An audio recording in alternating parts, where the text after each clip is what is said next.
how to think about motivation. We'll think about it from the hypothalamic perspective. So we could say one thing that motivation does is set goals. And we could say that emotions track progress towards goals. And I'm going to use that schema even though it's not exactly right. So you say, well, motivation determines where you're going to aim. So if you're hungry, you're going to aim at something to eat. And then that will organize your perceptions so that you zero out everything that isn't relevant to that task, which is almost everything. You concentrate on those few things that are going to facilitate your movement forward. When you encounter those things, that produces positive emotion as you move through the world towards your goal, and you see that things are laying themselves out that facilitate your movement forward. Those things cause positive emotion. And if you encounter anything that gets in the way, then that produces negative emotion. And it can be like threat, because you're not supposed to encounter something that gets in the way. It can be anger, so that you move it away. It can be frustration, disappointment, grief. Those would, if you had a response that serious to an obstacle, it would probably punish the little motivated frame right out of existence. You know, so you walk downstairs and, I don't know, the contracting company has set a wrecking ball through your kitchen. It's like, that's going to be disappointing. You're not going to keep eating the peanut butter sandwich in the rubble. That little frame is going to get punished out of existence, and some new goal is going to pop up instead. And, you know, one of the things we're going to try to sort out is, how do you decide when you've encountered an obstacle that's so big that you should just quit and go do something else? Because that's not obvious. You know, and you can get into counterproductive persistence pretty easily. So we don't know how people solve that problem. It's a really complicated one. So anyways, we're going to work on that scenario. Your hypothalamus pops up micro goals that are directly relevant to biological survival. That produces a frame of reference. So it's not a goal, it's not a drive, and it's not a collection of behaviors. It's a little personality. And the personality has a viewpoint, it has thoughts that go along with it. It has perceptions, it has action tendencies, all of that. You can see this in addiction, most particularly. So one of the things that you find often with people who are alcoholic is they lie all the time. And that's because when they've built a little alcohol-dependent personality inside of themselves, or a big one, maybe it's 90% of their personality, and one of the things that consists of is all the rationalizations that they've used over the years to justify their addiction to themselves and to other people. And so the addiction has a personality, you know, and so when the person is off, or maybe they're addicted to meth or something like that, where, you know, the addiction is more, it's more short-term powerful, than I would say, than an alcohol addiction. They'll say anything. And the words are just tools used to get towards the goal. And if they happen to be deceptive, whatever, it doesn't matter. They're just practical tools to get towards the goal. And then when you get towards the goal and you take a nice shot of meth or something like that, you reinforce all those rationales that you use to get the drug, and then the next time you're even a better deceiver and liar. So, okay, so we're going to say motivations, one way of thinking about it is they set goals, but it's not the right way of thinking about it. They produce a whole framework of interpretation. And so we're going to think about that framework of interpretation. And then emotions emerge inside of that. So that's it. So the world is framed, motivation set goals. You could say the world has to be framed. So motivation sets that frame, goals, emotions, perceptions, and actions. And then actions track progress. So positive emotion says you're moving forward properly towards your goal. And if you encounter something you don't expect, you stop. That's anxiety. It's like, oh, we're not where we thought we were. And so we don't know what to do. So we should stop, because we don't know where we are or what we're doing. Stop, frozen. And then the more powerful negative emotions like pain, they might make you get out of there.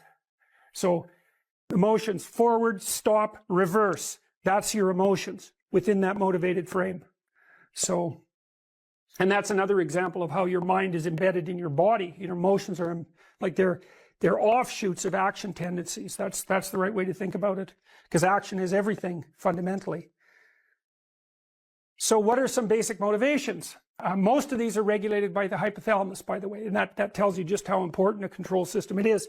The other thing that's useful to know about the hypothalamus is that it has projections going up from it that are like tree trunks, and inhibitory projections coming down that are like grapevines.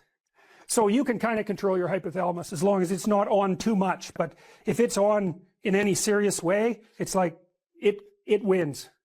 So partly what you do to stop yourself from falling under the dominion of your hypothalamus is to never ever be anywhere where its action is necessary. right? You don't want to go into a biker bar because you might find yourself in a situation where panicked defensive aggression is immediately necessary. You probably don't want that. You don't want the panic. You don't want the terror. You don't want the frenzied fight. You don't want any of that. You don't want to have to run away in absolute panic. So you just don't go there. And a huge part of how we regulate our emotions is just by never going anywhere where we have to experience them. And so that has very little to do with internal inhibitory control and everything to do with staying where you belong. The Myth of Mental Illness by Thomas Szasz, S-Z-A-S-Z. It's a classic. You should read it. If you're interested in psychology, read it. Like, it's a classic. And he basically said, most people have problems in living. They don't have psychological problems. And so I've experienced, despite my love for the psychoanalysts, very frequently what I'm doing as a therapist is helping people have a life that would work. You know, and you can parameterize that. It's like, what do you need? How about some friends? That people kind of like that. How about an intimate relationship with someone that you can trust, that maybe has a future? That'd be good. How about a career that puts you in a dominance hierarchy somewhere, so at least you've got some possibility of rising, some possibility of stabilizing yourself, and a schedule and a routine, because no one can live without a routine. You just forget that. If you guys don't have a routine, I would recommend, like, you get one going, because you cannot be mentally healthy without a routine. You need to pick a time to get up, whatever time you want, but pick one and stick to it, because otherwise you dysregulate your circadian rhythms and they regulate your mood. And eat something in the morning. I've had lots of clients who've had anxiety disorders. I had one client who was literally starving. Very smart girl. There was very little that she liked. She kind of tried to subsist on like half a cup of rice a day. She came to me and said, I have no energy. I come home, all I want to do is watch the same movie over and over. What, like, is that weird? And I thought, well, it depends on how hard you work. You know, it's a little weird, but whatever. It's familiar. You're looking for comfort. So I did an analysis of her diet. It's like 3/4 of a cup of rice. It's like, you're starving. Eat something. You know, you'll feel better. So she modified her diet and all her anxiety went away and she had some energy. It's like, yeah, you got to eat. So a schedule, that's a good thing, man. Your brain will thank you for it. It will stabilize your nervous system. With a bit of a plan, that's a good thing. You need a career. You need something productive to do with your time. You need to regulate your use of drugs and alcohol, most particularly alcohol, because that does in a lot of people. You need a family, like the family you have, your parents and all that. It'd be nice if you all got along. You could work on that. That's a good thing to work on. And then, you know, you probably need children at some point. And that's life. That's what life is. And if you're missing, you know, you may have a good reason to not be operating on one of those dimensions. It's not mandatory.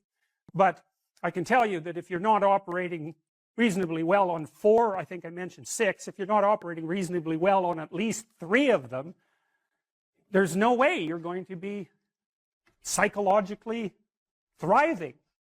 And that's more pragmatic in some sense than psychological, right? Human beings have a nature. There's things we need. And if we have them, well, that's good. And if we don't have them, well, then we feel the lack. And so behaviorists, behavioral psychologists concentrate a lot more on that sort of thing. You know, it's practical. It's like strategizing. Make a career plan. Figure out how to negotiate, because that's bloody important. Figure out how to say what you need. Figure out how to tell the truth to people. Figure out how to listen to your partner in particular, because if you listen to them, they will actually tell you what they want. And sometimes you can give it to them, and maybe they'll return the favor. And if you practice that for like 15 years, well, then maybe you're constantly giving each other what you want. Well, hooray, that would be good. And then there's 2 of you under most circumstances, and it's better to have 2 brains than 1, because people think differently because of their temperament mostly. And so the negotiation is where the wisdom arises, and it's part of the transformation, the psychological transformation that's attendant on an intimate relationship, and one of the fundamental purposes of a long-term intimate relationship. And so this is a good thing for people to know. If something bothers you, there's a billion things that could bother you, and not everything does. And so then you might ask, well, why does that thing bother you when some other thing that's equally bad doesn't? And as far as I can tell, the answer to that is because if it bothers you, that's your problem. And you might think, I don't want to have a problem. It's like, that's because you don't know that problems and opportunities are the same thing. So if a problem's crying out for you, to you, then it could well be that your proper destiny is to address that problem, in which case it's an immense opportunity. And you saw that, exactly that. Oh, look, there's an absence in the marketplace. Well, that's a good discovery, an absence in the marketplace, especially if you're right. And so that's what you did. And then you got a movie out of it. So that's a pretty good deal. Yeah. You know, and that's independent of its eventual success as a movie, because even if it lands at any of the levels of success it could land at, you got to make a movie. And so that's pretty good. And God only knows what you learn doing that. So there's no loss in that, right? Yeah. There's just gain. There was an interesting thing that I realized during this whole thing, and it is related to what you just said. So for many years, I have told people that if you have an idea and you don't execute on it, your idea doesn't mean anything. Ideas are a dime a dozen, and it doesn't really matter. Yeah. And what I realized in making this movie is that I was actually wrong. Okay. Because if an idea, it's worthless if you don't execute it on it. I get that. But the actual idea, that if you have an idea, if you have an idea and it's good, Yeah. you can't even put a price tag on that thing. And that's why when you look at Hollywood makes a bunch of what are they called? Like reruns of the same movies, right? Yeah. There's a reason for that. They have all this money to throw at ideas, and they just go, well, you know what? Make the superhero movie again, make the space movie again. They just make the same movies often over and over again. And I realized that these, if you have a really good idea, you have to execute on it. You have to do something with it, because if you don't, it's like a mortal sin not to execute on a good. Well, it's a revelation, a good idea. Yeah. It's a gift. It's grace. Where does it come from? That's why I was kind of very curious. That's exactly right. Because I know the answer to that. I look at it like, they know what molecules are in an amoeba, right? Yeah. We know what chemicals and we know what's in it, but we can't make an amoeba. We can't make something alive. And just like in a movie or a book or a song, they know, you go to Nashville, they know what notes make a hit song, but they can't just produce a hit song. They can put all the chemicals in there, but they can't bring it to life. And so there is, just like there's something special about life, there's a spark that we don't understand. We can't fabricate it. We cannot fabricate that spark in life. And we can't, as far as I can tell, we can't fabricate that spark of an idea. Okay, so there's a bunch of things that come off that. So one of the things I realized, so I've done a lot of lecturing again this year. I don't know how many different cities we went to, 60 or 70, over the last 8 months, maybe more than that, a lot. And I have a chance to develop my ideas every night. One of the things I came to understand more clearly was, this is a very cool thing, and it's relevant to what you just said, is that the spirit of your aim, you could say, answers your prayers or informs your thoughts. And it has to be that way, because thought is a navigation tool, right? You set an aim, and then your perceptions line up so you can see your way forward, but your thoughts and your emotions also aid that, because you want to get there, let's say. And then the methods by which you might advance come to mind because you've set your aim. Okay, so we can take this apart in this idea that came to you. It's like you wanted to serve your children. Okay, you wanted to serve them in a manner that was better than what was being served to them. You wanted to serve them in a manner that would help them develop in this adventurous way. So that was your goal, your aim, when you went to the library. And then what happened was there was a mismatch between what you discovered and your aim. And so now that constitutes a problem, but it also constitutes an opportunity, right? Because now you see that if your aim was correct and there's a void, well, then that's a moral problem even. Okay, so now if it's a moral problem because your aim was right and the mechanisms for that aim to be manifested aren't available, well, then that's a genuine gap and it needs to be addressed. And if you figure that out, it's your moral responsibility to do something about it, but it's also your great opportunity. Okay, so there's that. So that's what you're serving. If your aim is correct and true, and you have a revelation in relationship to that aim, and you don't act on it, you've thrown away the pathway to that aim, and you've betrayed it. That's not a good idea. But even more concretely, one of the things my wife has really learned to do in the last 2 years, she started to write and she started to speak publicly because she introduces me and talks for about 10 minutes. And she's learned during our discussions, our private discussions, let's say, if an idea emerges, she writes it down right away, no matter what we're doing, right? The idea comes, you write that thing down because it's a gift and God only knows what it's worth. You know, you could have a good idea now and then. It might be a good idea that changes your whole life. And you could have that idea and be casual enough to forget it. And that was that. And then you'd wonder why you never got anywhere. It's like, well, you had a gift and you didn't. And then there's another issue too, is the things that meet with reward grow. That's a neurological truth. That's how large language models are trained. They're trained with reinforcement. The closer they get to the target, the more weight is put on that response. So it's literally reward that trains large language models to match to target. Well, if you have a bit of a creative spark and ideas are being revealed to you in concordance with your aim, and then you don't act on those, you punish them. You punish the source of the ideas. Just like demoralizing a kid. Like if a kid comes to you with ideas and every time they come, you say, oh, that's stupid, or what the hell do you know? Or you say, I'm going to do something about that, and then you don't. That kid will stop coming to you with ideas. Mm-hmm. And people do that to themselves all the time. Yeah. And so you even have an obligation to you can watch this, you know. This is what I've been trying to teach people too, is if you want to improve your life, it's like, well, set that as an aim. I'd like things to be better. And then ask, what could I actually do that would move me somewhat in that direction?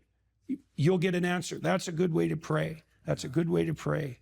And I've experienced two things here, and these are like the opposite ends of the spectrum. And this is, I think, a very positive thing for people to hear. If I was a young person, I would really like to hear this. So there are going to be times like you're talking about with your wife where all of a sudden from nowhere, or from somewhere, but somewhere that we don't know and understand, all of a sudden there's an idea there. The source of all revelation. It shows up. Yeah. It shows up. I've had that happen to me where it's like, boom, I wrote a book called Mikey and the Dragons. That came just boom. I just instantly had this idea. Boom, I wrote the book. Yeah. And I remember when I was an English major in college, and some of the old poets, they would claim that, you know, they just wrote this first, you know, the first draft, that was it. It was one draft, one shot. And there was sort of rumors about these that's not really happened. They found their notes. They'd written a bunch of drafts. But sometimes it's true. Sometimes you will get that inspiration, and it'll come and boom, you're done. Yeah. So you can sit around and wait for that. I don't recommend waiting for that, though. It may or may not come. Yeah. We can't control that. The other side of the spectrum, which I've also had this happen to me, and my silly term that I came up with for it is squeezing your brain. You have to like squeeze your brain and squeeze something out of it. And what I like is this idea, just to come full circle a little bit here. You know, I had this thing where I wanted to have lessons for my kids that they could read in a book. Yeah. And so I have that. There's my aim, what you would call an aim. Yeah. Well, I didn't immediately say, oh, okay, what I can have as a kid that's going through kind of kid problems, and his uncle, who's a Navy SEAL, can come and stay with him for the summer and he can teach him. I didn't have that. And I definitely didn't have the nuances of like, oh, he can get bullied by this kid. And he can time save. That fills in. Right. But I squeezed on my brain and thought, what would be a good, and then all of a sudden, boom, you just start you find your path, and the story will come, or the idea will come. And Well, that's part of that disciplined striving. Like I learned when I first started writing, I forced myself to sit and write every day. And some days I was highly productive, and other days I wasn't so productive. But every day, if I sat long enough, I was a little bit productive. And then I got better at being productive and much better at not delaying sitting down. That took a long time, really years, to really get disciplined. I'm still learning that discipline, right? I mean, how long do you write for at a time? I max out about 3 hours. Okay. I find that if I write more than 3 hours continually, I get exhausted. So 3 hours is about right. And I've learned tricks like at the end of the writing session, write down what you're thinking so you can use that the next day and do it every day and so on. And I've got to the point now where I can write a newspaper article, a good newspaper article, pretty much in one draft, but that's taken 35 years of writing to manage that. But I learned early that if I sat long enough, I would write something that would be valuable, right? And some days it took like 45 minutes to get warmed up so that, everything I wrote was just painful to produce and not of very high quality. But if you persist, the thing that persistence, that's the other thing that's kind of interesting neurologically. I already said, if you punish the source within you that gives rise to ideas, it will stop producing ideas. So that's a bad idea. But it's also the case that you want to make being creative the victor over all the competing pulls and temptations. And partly what you're doing when you're disciplining yourself is that. It's like, no, I'm going to sit here, regardless of all the other things I could be doing, all the other things I could be thinking, until that part of me that's able to create wins that internal battle and prevails. And then it gets stronger and stronger over time. And that's building character. That's exactly what that is. What's the keys to building confidence so that you're attracting Well, what you want? Look, I read some of your biographical history before we talked today, and you tell a story about being picked last. And then you compensated for that. Yes. Now, Alfred Adler, by the way, the psychoanalyst, the associate of Freud, built his whole theory around compensation of that sort. Inferiority complex plus compensation. But it's adaptive, right? Like, you got picked last, it embarrassed the hell out of you. Yep. So what did you do? You decided that is not going to be me Never anymore. again. Right. Never again. Okay, Yes. now you did say, that you adopted a maybe too, inflexible model of what it meant to be masculine as a consequence. But when I read that, I thought, yeah, but still, fair enough. It wasn't, the new you that you adopted wasn't optimal in all possible manners, but it was definitely improvement over the previous you. Exactly. I wasn't picked last again, that's for sure. Right. Well, exactly. Okay. So the first thing I would say is that if you feel insecure and less and ashamed and all of that you have to take stock. And look, I have an exercise online at selfauthoring.com. There's 3 exercises there. One helps you write about the past, one about the present, and one about the future. The present authoring program helps you assess your faults and your virtues. Okay, well, if you have some faults and you feel insecure and inferior because of that, well, you should.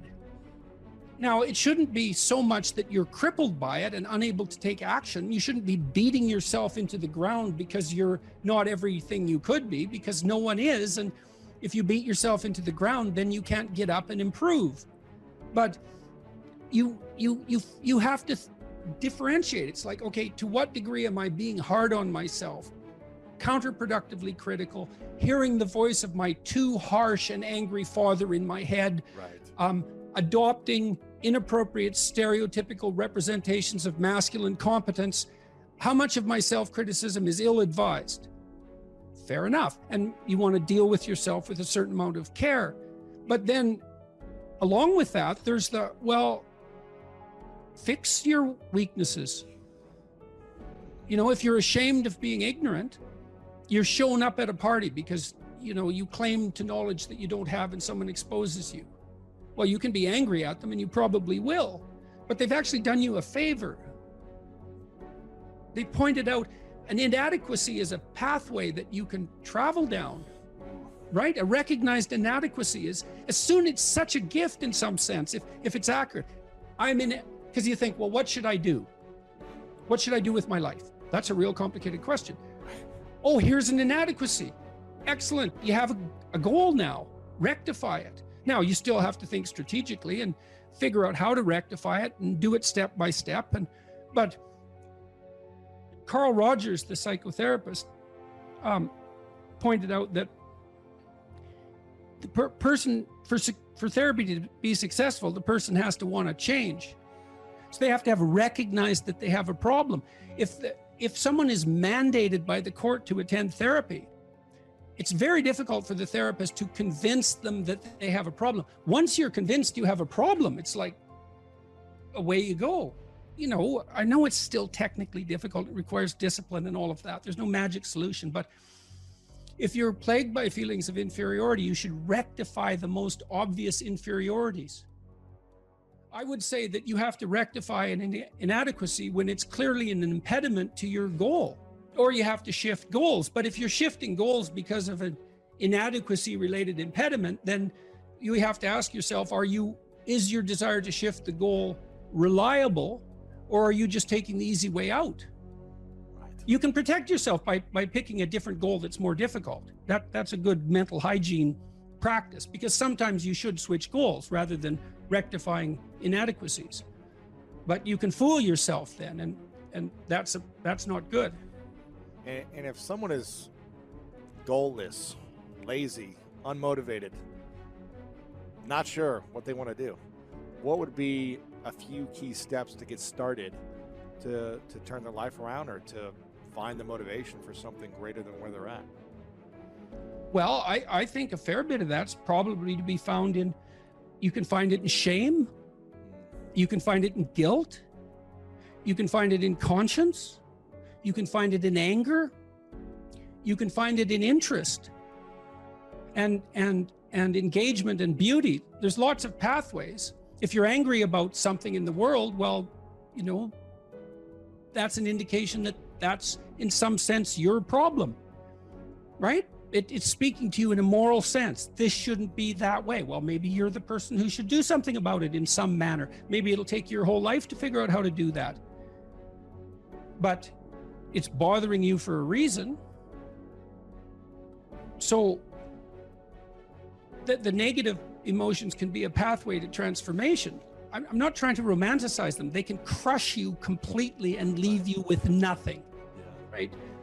For sure. And they can go badly astray. But shame, that's a good one. What am I ashamed of? Well, can you fix any of that? I'm going to work on these things that I'm ashamed of. And just see, like, does my life improve enough so that I'm not so bitter about it now, or I'm not so hopeless about it now? And my experience has generally been that works. It works. And then some of it's practical knowledge too. It's like you can get a really long way with very small changes, incremental changes, micro habit changes. So aim low. Don't have big goals or big transformations. Well, you can, but the problem with a big goal is that it's daunting enough so that it might paralyze you, and there's a high probability of failure. And so imagine that you're your own child. Okay, now imagine you love this child and you would like him, we'll say him because it's you and I talking, to succeed. Now you have an ideal for this child. You would like him to grow up to be the best he can be, better than you, the best man he can be. That's what you want for your son, if the good part of you is talking. Yeah. You definitely want him to be better than you are, but you want him to be the best he could be if your vision is unclouded. Okay, but then you offer him a goal. It's like, well, do this. Well, can he do it? Well, if he can do it without a second's thought, there's no challenge in it. There's no developmental impetus. It's not in the zone of proximal development. You want a goal that you can do, but that requires some improvement on your part. Because you want to attain the goal, that's satisfying, but then you want to make yourself into the thing that can attain goals. And so you want to push yourself. Yeah. You want to push yourself a bit far. Yeah. Yes. And there's an ample psychological literature that suggests that That's where maximal motivation is to be found. Interesting. So you're pursuing a goal, but you're also pursuing the goal of transforming yourself at the same time. You're doing both of those at the same time.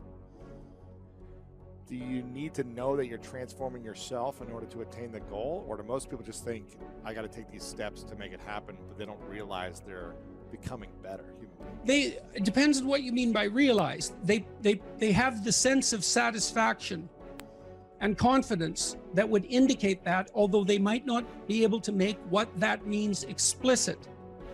But I would say it would be better to make it explicit. It adds one other dimension of possible motivation. I still believe that, genuine accomplishment, but it's ethical, it's always ethical accomplishment. I believe that to be the case. Genuine ethical accomplishment is the best source of security, but it's not unerring. When you mean ethical accomplishment, do you mean doing something good, right? Whether people know about it or not, just good and right for yourself? Is that what I'm hearing you say? Or does someone else need to acknowledge that this was good and right? I think if you've done it for yourself, that's good. But if you do it and other people are in on it and along for the ride, that's also good. And sometimes that's better to bring people along. If it's just a matter of them acknowledging it, well, there's value in that too. I mean, people say, well, you shouldn't care what people think of you. It's like, well, yeah, of course you should. Psychopaths don't care what people think of them. Now, you shouldn't care so much what people think about you that you're willing to lie to maintain whatever it is that you think they value. Like, there are places beyond which that becomes counterproductive, clearly.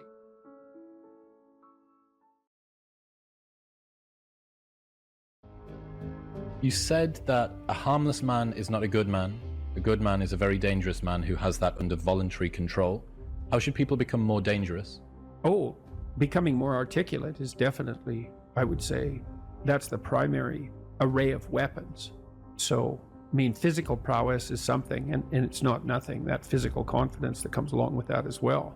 But the same thing replicated at the level of the ability to communicate and to think, that's way broader field of battle and opportunity. So this is one thing that isn't taught well, especially to boys. It's more important to teach it to boys, I would say, because they're more skeptical of the educational enterprise in general, generally speaking, partly because they're less obedient, partly because they're less agreeable. That's particularly true for disagreeable boys. And agreeable boys get higher grades independent of their IQ and their academic achievement, because they're easier to deal with. So what do you tell disagreeable boys? There's nothing that makes you more formidable than verbal competence, than being able to articulate, be able to think, to marshal your arguments, right?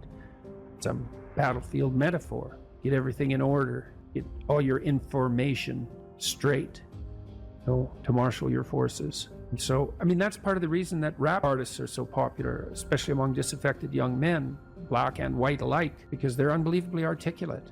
Like, they have this incredible verbal prowess. It's unbelievably attractive, and it's associated with genuine artistic and redemptive activity, often focusing on something that's approximately the voice of the underclass, let's say, but a powerful voice, right? And it's interesting to see how many young white guys identify with that. Was it Aldous Huxley that wrote Doors of Perception? Yeah. Yeah, so this is kind of an equivalent of that, right? That you have a experience which many people struggle to articulate. You take the best of us, the one that has the most precise, most articulate, erudite language. You drop them in and you say, okay, show us what you've learned. This is the equivalent, but for just a different community, a different sort of life, that maybe you don't have the ability to describe what it feels like to live on a council estate in Manchester or in, one of the neighborhoods of Brooklyn or whatever it might be. And then this person can, and it feels like it's your voice. Yeah, well, if you're a young man, you still feel alienated from your place as rightful heir of the proper kingdom. I mean, that's an existential truism for everyone, particularly for every young man, because he is an outsider in many ways. He's young and juvenile, and not very highly valued, and then is in some sense hurt by the inadequacies of the current king, the current culture, and is easily turned against it because of that. And that's the machinations of the evil uncle. That's the King Arthur story. That's the story of Horus and Osiris. It's an ancient story. It's the story of Sauron, and it's there all the time. And you see in that, in rap music, in hip hop, all of that alienation being given an articulated voice in an artistic sense. And that's a good example of the power of verbal facility. And that's the route to, let's say, marketing education to young men. It's like, you want to take your rightful place in the kingdom? It's like, get your tongue straight, man. Get it under control in the highest possible sense. We went to a comedy club, Tammy and I, in New York, the Comedy Cellar. It's a great comedy club. And the last comic was an English guy. And he was not particularly physically prepossessing, and he made a lot of jokes about that, and it was quite funny. And then he divided the audience into 5 sections, and he asked each section to toss up a topic, just to yell out a topic. And they were like random topics, like the Kennedy assassination and electric lighting before 1890. Those were 2 of the topics, and the other 3 were just as diverse. And then he put on some beats, and he did about an 8-minute rap. Every verse rhymed, and he tied the whole thing together at the end and ended at the end of the music, all spontaneously. It was unbelievable. And that's Logos, man. That's the redemptive power of the Logos right there. The magic word, the sacred word, just manifesting itself on stage. There's something very impressive. Something about that does feel dangerous as well. Not in a, I need to be concerned and this should be contaminated and walled off, but in a way that you think, that person has so much competence that it's flowing out of them, and you almost feel competent by being around them. But you certainly feel competent by appreciating it. Yeah. Right? Because it speaks to the part of you that is capable of appreciating such things. You think, wow, that's really something. That's an amazing display. That's an amazing thing to see. Amazing, right? A very interesting word, amazing. And you're trapped, and you're trapped by the charisma of that. And that charisma, that's not nothing. That's a signal of something redemptive occurring. That accounts for virtually all of the attraction of hip hop and raps. The articulated voice of the struggling but worthy underclass. I suppose that's a good way of putting it. But those who are alienated from their rightful place. And so that verbal prowess is one of the ways they struggle up towards the light and that's a good example of that, of having that danger under control, because it's a dark genre in many ways, right? There's a real undercurrent and air of violence that surrounds that and its culture, like the punk movement in the UK back in the late 70s. Same sort of thing, but that capacity to express that in a poetic manner, in a compelling manner. Johnny Rotten was great at that. He was so intense. He has a song called Rise, which I used to show my clients all the time when I was starting assertiveness training with them. I'd put on Johnny Rotten's Rise, and the line in there is, anger is an energy, and he's got these unbelievably intense eyes. Anger is an energy. You bet. And John Lydon, man, he could channel that like almost no one I've ever seen. He'd get that anger built up inside him, and then it was completely under control, and he expressed it in his music, and he's absolutely captivating, unbelievably charismatic. And I really liked his music, that raw anger in the music. But it was in the bloody music, wasn't it? It wasn't some random riot, you know? He transmuted that into something, you know, you can argue about the poetic merits of punk rock, although I don't think you should. I mean, I Did It My Way, Sid Vicious's version of I Did It My Way. My God, that's a work of genius, that. It's so brilliantly satirical. You need structure, you need predictability, and you need more of it than you think, just to keep you sane.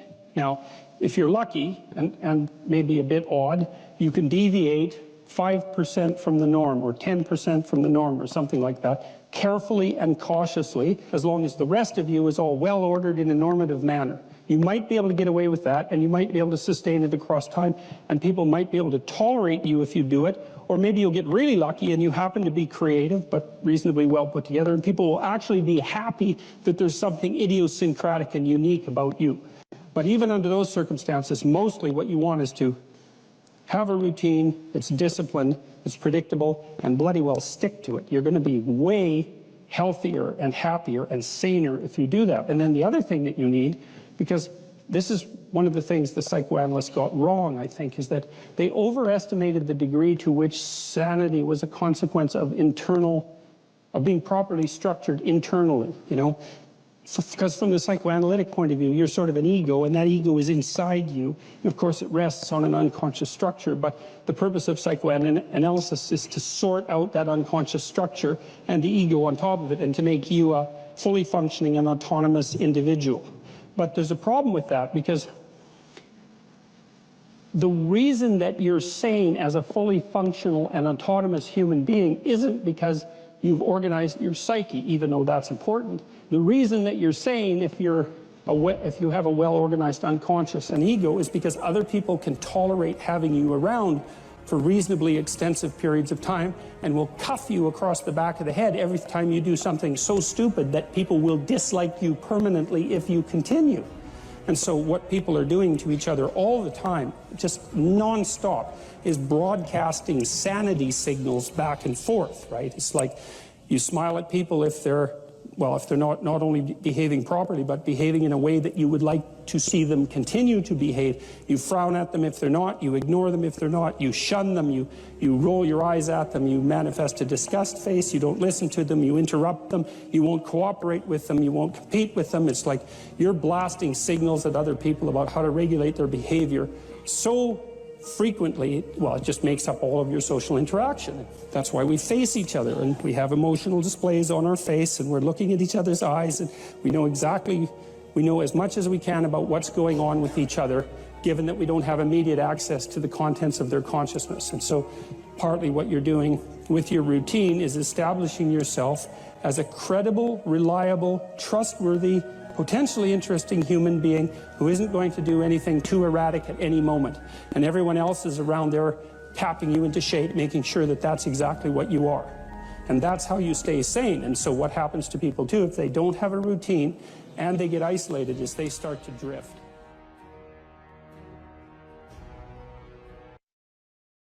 So there's this weird dynamic that's part of the existential system of ideas between human vulnerability, social judgment, both of which are major causes of suffering, and the failure of individuals to adopt the responsibility that they know they should adopt. It isn't merely that your fate depends on whether or not you get your act together and to what degree you decide that you're going to live out your own genuine being. It isn't only your fate.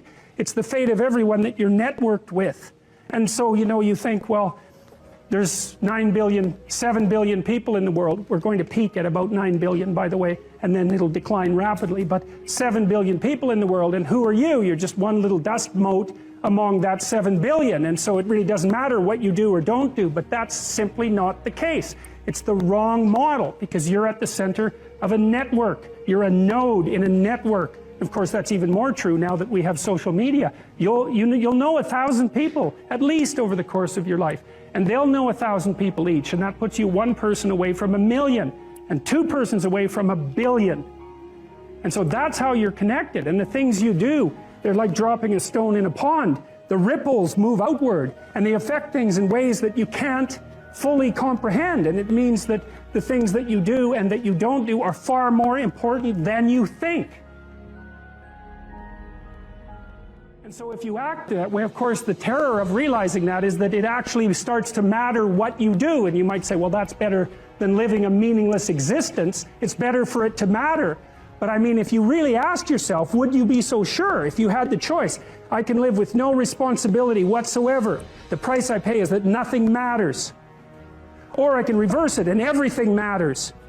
But I have to take the responsibility that's associated with that. It's not so obvious to me that people would take the meaningful path. You know, when you say, well, nihilists suffer dreadfully because there's no meaning in their life, and they still suffer. Yeah, but the advantage is they have no responsibility. So that's the payoff, and I actually think that's the motivation. Say, well, I can't help being nihilistic. All my belief systems have collapsed. It's like, yeah, maybe. Maybe you've just allowed them to collapse because it's a hell of a lot easier than acting them out. And the price you pay is some meaningless suffering, but you can always whine about that and people will feel sorry for you, and you have the option of taking the pathway of the martyr, so that's a pretty good deal, all things considered, especially when the alternative is to bear your burden properly and to live forthrightly in the world. Well, what Solzhenitsyn figured out, and so many people in the 20th century, it's not just him, even though he's the best example, is that if you live a pathological life, you pathologize your society. And if enough people do that, then it's hell. Really, really. And you can read the Gulag Archipelago if you have the fortitude to do that, and you'll see exactly what hell is like. And then you can decide if that's a place you'd like to visit, or even more importantly, if it's a place you'd like to visit and take all your family and friends, because that's what happened in the 20th century.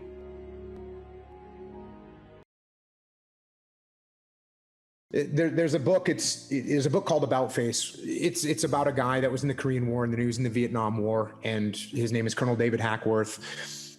When I was on deployment, I would open up that book anywhere, and I would read 2 pages or 3 pages before I'd go to bed if I was in my bed that night. And there were so many lessons that correlated to what I was actually going through. And a real obvious example was, when you read, you can learn, and you don't have to go through the school of hard knocks. You don't have to get punched in the face repeatedly with things that turn out to be situations that other people have absolutely gone through. The level of capability increases so much by seeing something one single time. Well, if I see something one time, I'm infinitely better than if I'd never seen it before. It's like those little puzzles. They give you a little puzzle, some kind of a mind bender, right? The mind benders only work on you one time. The riddle only works on you one time. Then you go, I know the answer to that. That's the answer. You never get fooled by that again. So just seeing it one time, you're infinitely better. So when you read enough, you're capturing all these lessons. Of course, you want to put the book on. You want to become that person. That can rattle you up, man. Especially if the person is thinking all sorts of things that you've never thought. I mean, I love reading for that reason. I could pick my peers too, which I really loved. It's like, well, I have these people around me, but then there's these people who've lived before me and in different places, and I can set them up on my shelf. I can enter into their world, and I can benefit from everything they've thought and saturate myself with that person. It's very disruptive, especially if the person that you're reading has a mind that's more powerful and more well-developed than your own. It was very disruptive, but unbelievably useful to try on other people like that. And you get the benefit of their entire life distilled into their book. It's 30 years of work. I read this one book called The Neuropsychology of Anxiety, which it's a great scientific work. It's a very hard book. I think it has 1,800 references, something like that. And this guy, Jeffrey Gray, he actually read all those references and he understood them. And so it took me 6 months to read the book, but I got an entire education out of it. I got to experience in 6 months what it took him 30 years to learn. Like, what a gift that is. It's unbelievable. What were you reading when you were in university? Was it fiction, novels? Was it nonfiction? What were you focusing on? As trite as this may sound, it was actually the most impact was from Shakespeare. It was the most impact on multiple levels. And I'll tell you the primary level. And when I've covered Shakespeare on my podcast, I explain this to people. People think, well, I didn't really understand. I read it, I didn't understand it. If you think you're going to just pick up Shakespeare, open it up and read it and understand it, you're not going to, because it's barely written in English. It's barely written in English. It's almost another language. So what you have to do is you have to start to interpret it. And so what I realized with Shakespeare is, number one, the weight of the words, that these words were so pregnant with meaning that you had to pull those words and parse those words and pull those words apart to see all the depth that each individual word had, and then the way that they're put together. And what was great about this was, by the time I was back, because then I went right back into the SEAL teams, and somebody would hand me a rules of engagement document that was written by some lawyer in Washington, D.C., and I'd pull it out and say, wait a second, this word, I don't know what this word means. So let's pull this word out. Let's see what this actual definition of this particular word is, and how that changes my viewpoint of these rules of engagement, and how can I translate that for my troops so that they actually know what to do. So that part for me was, from a reading perspective, starting to read Shakespeare and saying, oh, okay, you're not going to understand this. And if you don't understand something, that's okay. You pull out the Oxford English Dictionary and you look it up. And then you not just find out what the meaning of the word is, but what's the root word and where does it come from and what kind of depth and what kind of... Yeah, and that's really, that's unbelievably useful too. Virtually every word is like that, because a word is an ancient artifact. It's like an animal in some sense. It has an evolutionary history and it transforms across time. And each word it carries the echoes of its past with it too, because each word attracts other words in a particular unique way. So it kind of lives in a word ecosystem as well. And the ecosystem contains information about the history of that word. And you think, well, why is that important? It's like, well, hey, guess what? You think in words, you talk in words. You have all these archaic entities, these words, these living entities that you use. It's like the more you know about them, the more you know about you, the more you know about other people, and the better you are at formulating and communicating your ideas. There's nothing lost in that kind of investigation. There's nothing but gain there.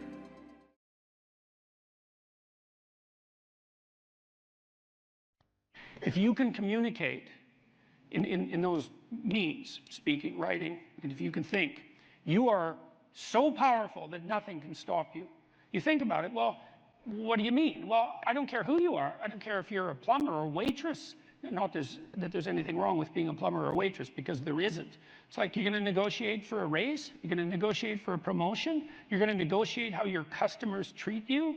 You're going to negotiate how you advertise yourself, for example, with regards to picking up customers. That's all articulated linguistic ability, the ability to express yourself. If you're good at that, you win, period.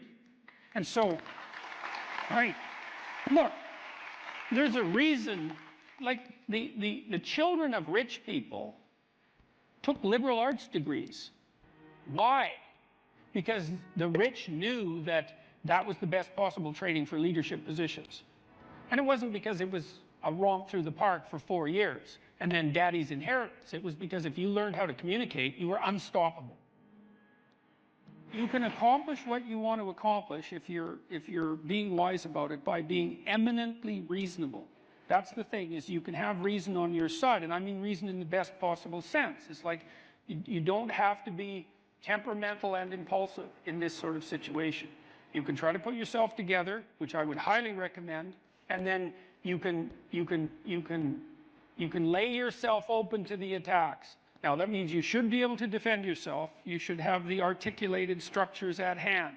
You should orient yourself properly, politically and philosophically, and even physically for that matter, so that you're a force to contend with. But once you have that down, then you play it with the lightest possible hand. And that way also you have the highest probability of let's say, of changing the minds of people who are possessed by an ideology so that they can rejoin the productive political dialogue. And that's what you want. You don't want to defeat them. First of all, good luck with that. It's like, well, you're going to live with them. You can't defeat people that you live with, because there they are the next day. And if you defeat them, well, then they're defeated. And maybe that's not for the best. And second, it's not like they're happy about the fact that they're defeated. It's not like they're not going to be waiting around to find out when they can defeat you next. It's like if you're married to someone, think, well, I won that argument. It's like, no, you didn't. No, you didn't, because there that person is, waking up next to you the next day. And so if you won, and they're defeated and humiliated because of it, then the probability that they're going to react properly to you, if they have any sense at all, is very low. And so what you want is you want to negotiate your way to a sustainable peace. And that's what you want to do in the political realm too, because, well, in this country, there's a certain amount of polarization. I don't think it's anywhere near as bad as the media is making it out to be, as they go through their death spirals and generate clickbait like mad.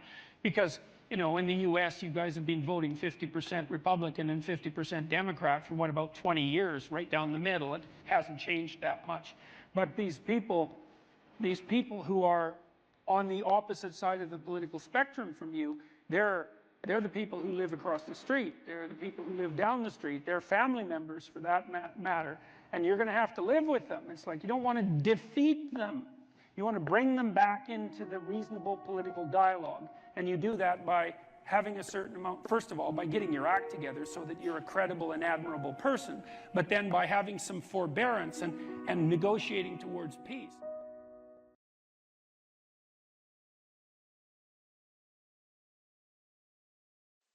People don't get what they want is because they don't actually figure out what it is. And the probability that you're going to get what would be good for you, let's say, which would even be better than what you want, right? Because, you know, you might be wrong about what you want easily, but maybe you could get what would really be good for you. Well, why don't you? Well, because you don't try. You don't think, okay, here's what I would like if I could have it. And I don't mean in a way that you manipulate the world to force it to deliver you goods for status or something like that. That isn't what I mean. I mean something like, imagine that you were taking care of yourself like you were someone you actually cared for. And then you thought, okay, I'm caring for this person. I would like things to go as well for them as possible. What would their life have to be like in order for that to be the case? Well, people don't do that. They don't sit down and think, all right, you know, let's figure it out. You've got a life. It's hard, obviously. It's like 3 years from now, you can have what you need.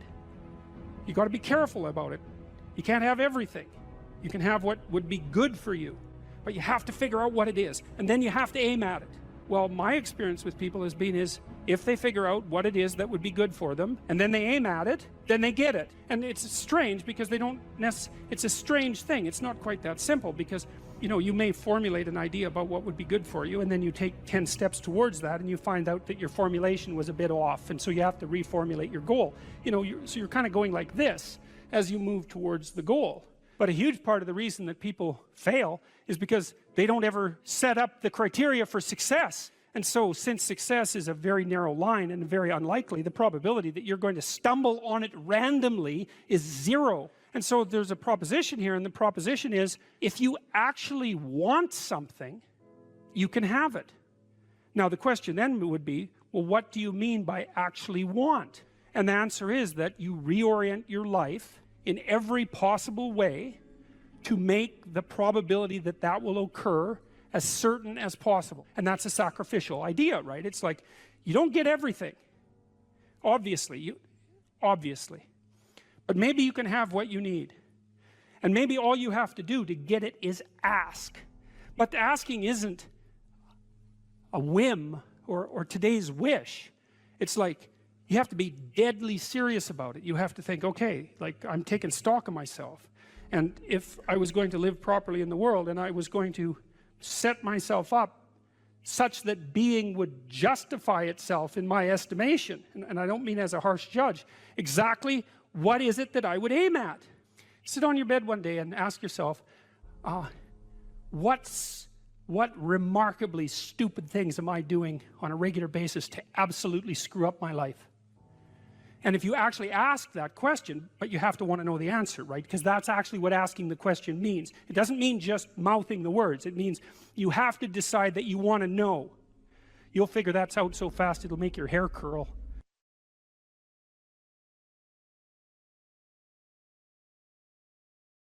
Now, this young man told me that his life lacked purpose and direction and meaning, and that he was nihilistic until he read Zen and the Art of Motorcycle Maintenance, which is a book I actually like quite a bit. I've read it 3 times at different decades of my life. And one of the things that's very interesting about that book is that it's an examination of the idea of quality, of the idea that there are qualitative distinctions between things, and that we have an instinct to make qualitative distinctions. And so a qualitative distinction is simply, this is better than that, which is a judgment. Okay, now what Ratzinger is hypothesizing is that the person in and of, you know how the modern idea is you're supposed to accept yourself. I think that's an insane idea, by the way. Really, I can't think of a more nihilistic idea than that you're already okay.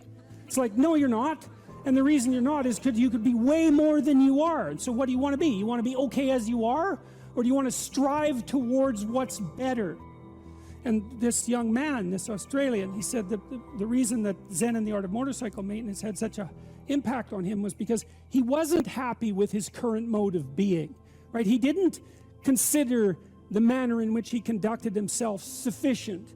And the fact that the author of Zen, and it was Pirsig, laid out the notion that you could make qualitative distinctions, and there really was a difference between good things and bad things, or great things and evil things. It gives you direction. It gives you the possibility of moving upward. And Ratzinger is pointing out, at least to some degree, that human beings are insufficient in and of themselves and need the movement upward. And so they need to conceptualize something like the highest good, and then to strive for that. And the thing is that there isn't any difference between conceptualizing the good and being judged. Because if you're going to conceptualize the good and move towards it, what you have to do is separate from yourself all those things that aren't good and leave them behind. And that's why the Redeemer and the Judge are the same thing. And one of the things that's really appalling, I think, about our modern world is that we're rejecting the notion of qualitative distinctions. You say, well, we don't want to hurt anybody's feelings by saying that one thing is better than another. It's like, okay, fair enough. It's not fun to be cast off with the damned. That's for sure. But if people are in fact insufficient in their present condition, which seems to be the case, I mean, try finding someone who isn't, then if you deny the possibility of qualitative distinction because you want to promote a radical egalitarianism, then you remove the possibility of redemption, because there's no movement towards the good. And it seems to me that it's a catastrophe to sacrifice the good for, well, it's a catastrophe to sacrifice the good for the equal. Because for us to be equal would mean, as far as I can tell, that we would all be equally unredeemed and miserable.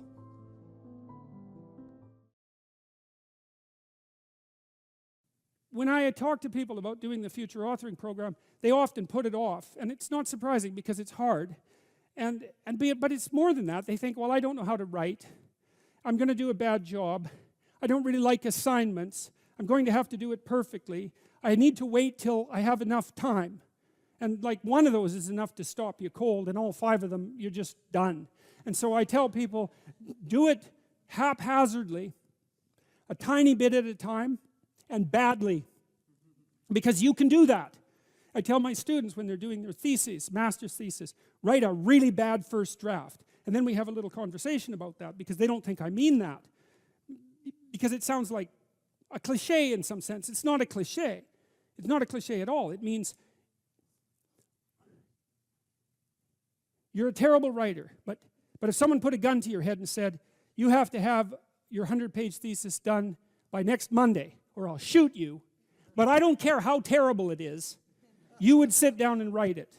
And the thing is, then you have it, right? Then you have something, and then you can fix it. You can iterate and fix it. That bad first draft, that's the most valuable thing, and so that's what you need. You need a bad first draft of yourself. And there's an idea that Jung developed about the trickster and the jester, the comedian, right? That the trickster is the precursor to the savior. That's one of the things I learned from Jung that was just, it's so unlikely. You'd never think that. It's so amazing that that might be the case. But the satirical and the ironic and the troublemaker, the comedian, the fool is the precursor to the savior. Why? Because you're a fool when you start something new. And so if you're not willing to be a fool, then you'll never start anything new. And if you never start anything new, then you won't develop. And so the willingness to be a fool is the precursor to transformation. And that's the same as humility. And so if you're going to write your destiny, you can do a bad first job. You're going to get smarter as you move forward. That's the thing, is that, so something beckons to you. That's what happens here. Maybe the star that Geppetto wished on was the wrong damn star, but at least it was a star, right? At least it was in the sky. At least it moved him forward. And so you say in your life, well, something grips you and fills you with interest. And you think, well, should I do that? And the answer is, if not that, then something. What if it's a mistake? It's a mistake. Rest assured. What do you know? You're going to stumble around, right? And what's going to happen is this. You're going to not stay in stasis. You're not going to wander around in circles. And I see people like that. They said, well, I never knew what to do, and now I'm 40. It's like, that's not so good. That's not so good. And you might say, well, and there is a literature, too, that suggests that people are a lot more unhappy when they look back on their lives about the things they didn't do than they are about the mistakes they made while they were doing things. And so that's really worth thinking about too, because there's redemptive mistakes. And a redemptive mistake would be a mistake that you make when you go out and try to do something. You know, you think, okay, I'm going to try to do this.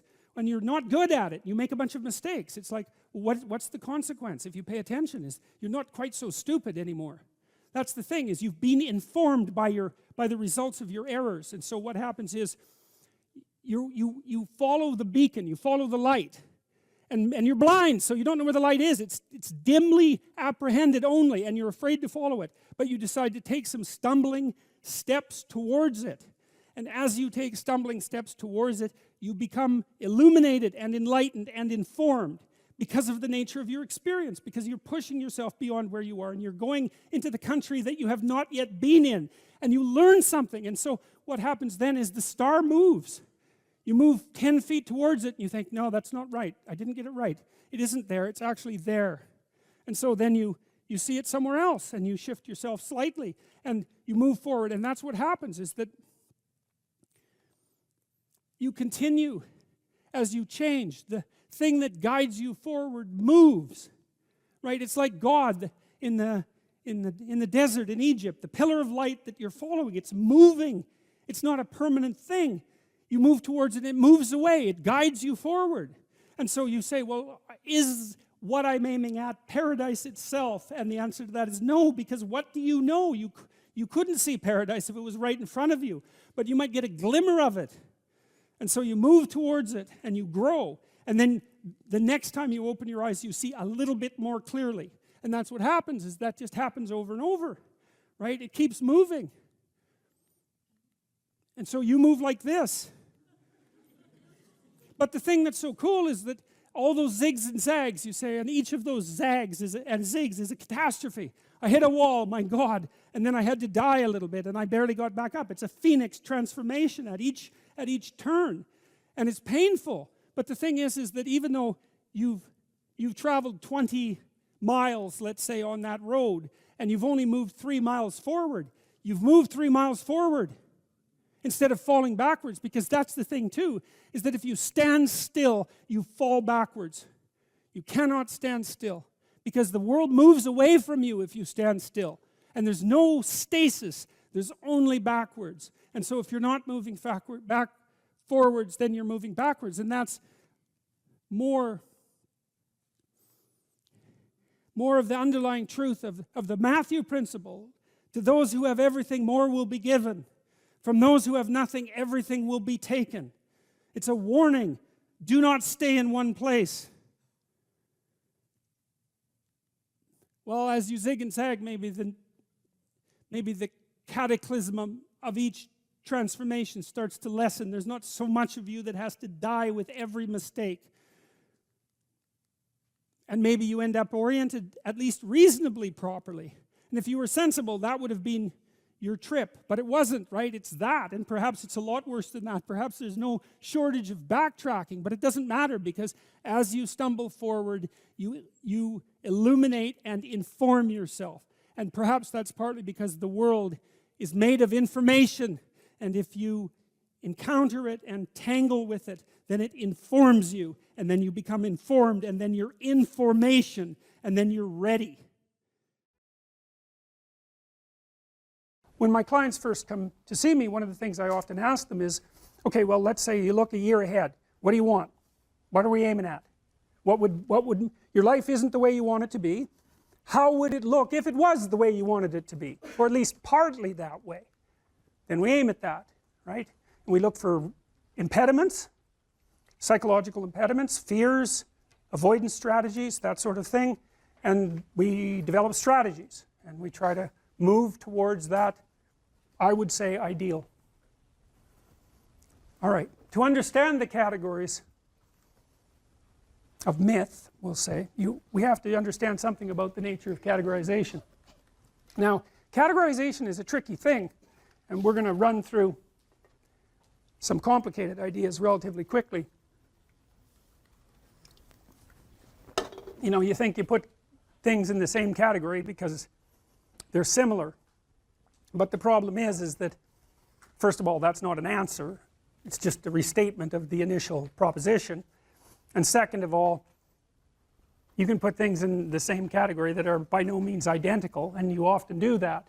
And third, it's things that are similar are often also importantly different, and so picking which element of similarity, you know, like let's say you have a group of books. Well, are they the same? Well, obviously no, because, well, unless they're, you know, all the same book. But the category of books is a pretty strange category because the content of the books differs completely. Well, you could still make a group of books, and you pick some arbitrary element that unites them and consider that grounds to make a category. There's other categories, more scientific categories, and scientific categories tend to actually contain things that are very, very similar across multiple dimensions. Like protons are like that. As far as I can tell, there's nothing that distinguishes one proton from another, and the same with electrons. And you know, the set of triangles is like that because you can define it precisely. But most of the categories that human beings use aren't so neat, and the problem with that is that unless the categories are neat, like scientific categories, it's very difficult to investigate them scientifically. So for example, you might do research on a group of people with anxiety disorders, but the problem with that is that the anxiety disorder category is so heterogeneous that it's almost impossible to identify the commonalities across all the people who are in that category, and that's partly because the category isn't actually a scientific category. It's a hybrid category. It's a practical category. I can give you an example of that.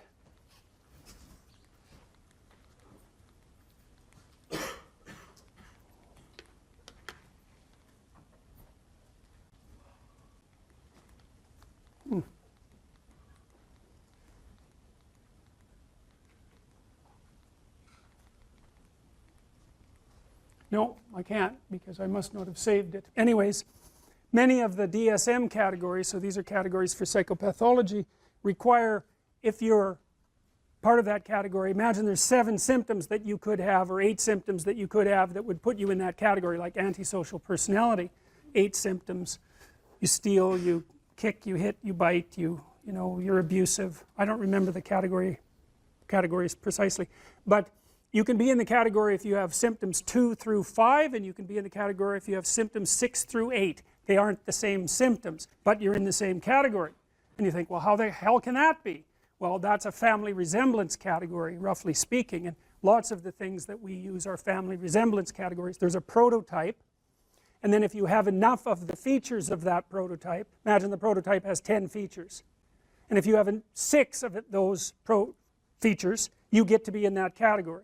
But it means that the category is actually quite diverse, and that's one of the problems that plagues psychiatry as a science and clinical psychology as a science. It's a really big problem because if the categories aren't homogeneous, then it's very difficult to draw conclusions about the members of the category. And the psychologists and the psychiatrists claim that those are scientific categories, but they're not, and they can't be, partly because they're aimed at the classification of health or ideal versus non-health or non-ideal, and partly because they play multiple roles, eh? I mean, the category isn't there just to provide neat demarcations for scientific study. The category is there to give people a language to talk about certain sets of symptoms, to diagnose, because, you know, when you come in and you have a set of symptoms, you might want to know what they are so that you also know what they aren't. It's really a relief often to find a diagnosis. And then of course the diagnosis has certain implications for treatment and for billing and for all of that, so the category has to play all of those roles.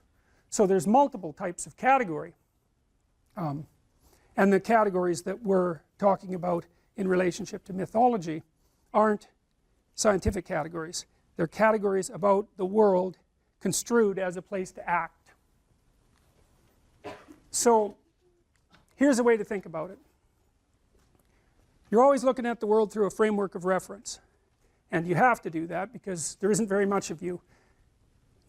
You can't see the whole world at once, and in fact the amount of the world you actually see is so small you can't believe it.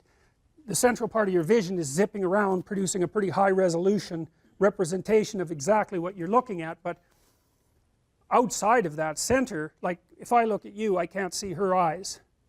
I can see her glasses, but barely. I can't even tell whether you're male or female.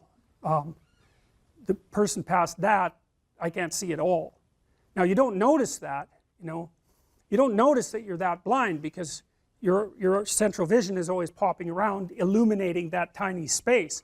But you're so damn blind, it's just mind-boggling. And I'm sure some of you have seen the invisible gorilla video, you know, where a gorilla comes into the video and you don't notice, which is somewhat shocking because you would think that you would notice a gorilla. But what happens is that you actually don't notice something unless it interferes with what you're doing. And because what are you going to do? Notice everything? You can't do that. You can hardly notice anything. So what you do is you pick something to focus on. It's usually something that you value, because why else would you focus on it? So that means that your value system determines the direction of your perception. Bloody well think about that for a minute. That's a Buddhist idea, right? People live in a kind of illusion, and sometimes that illusion causes suffering, and they can transform the way they look at the world, and that can release them from their suffering.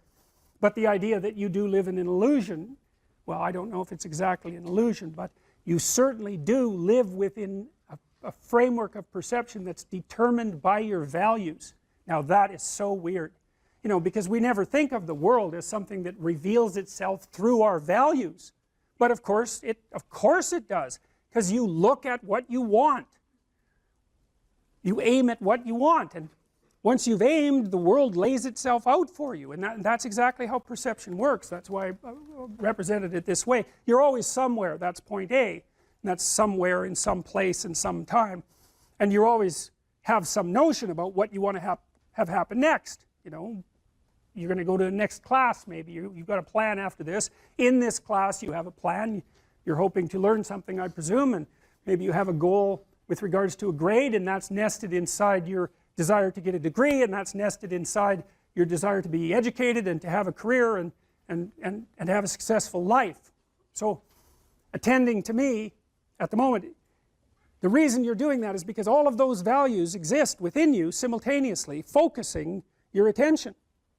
And so you're attending to me and not to something else, assuming that all of you with your computers open aren't surfing the web, which you might be, but assuming that you're focusing, whatever you're focusing on is directed by what you value.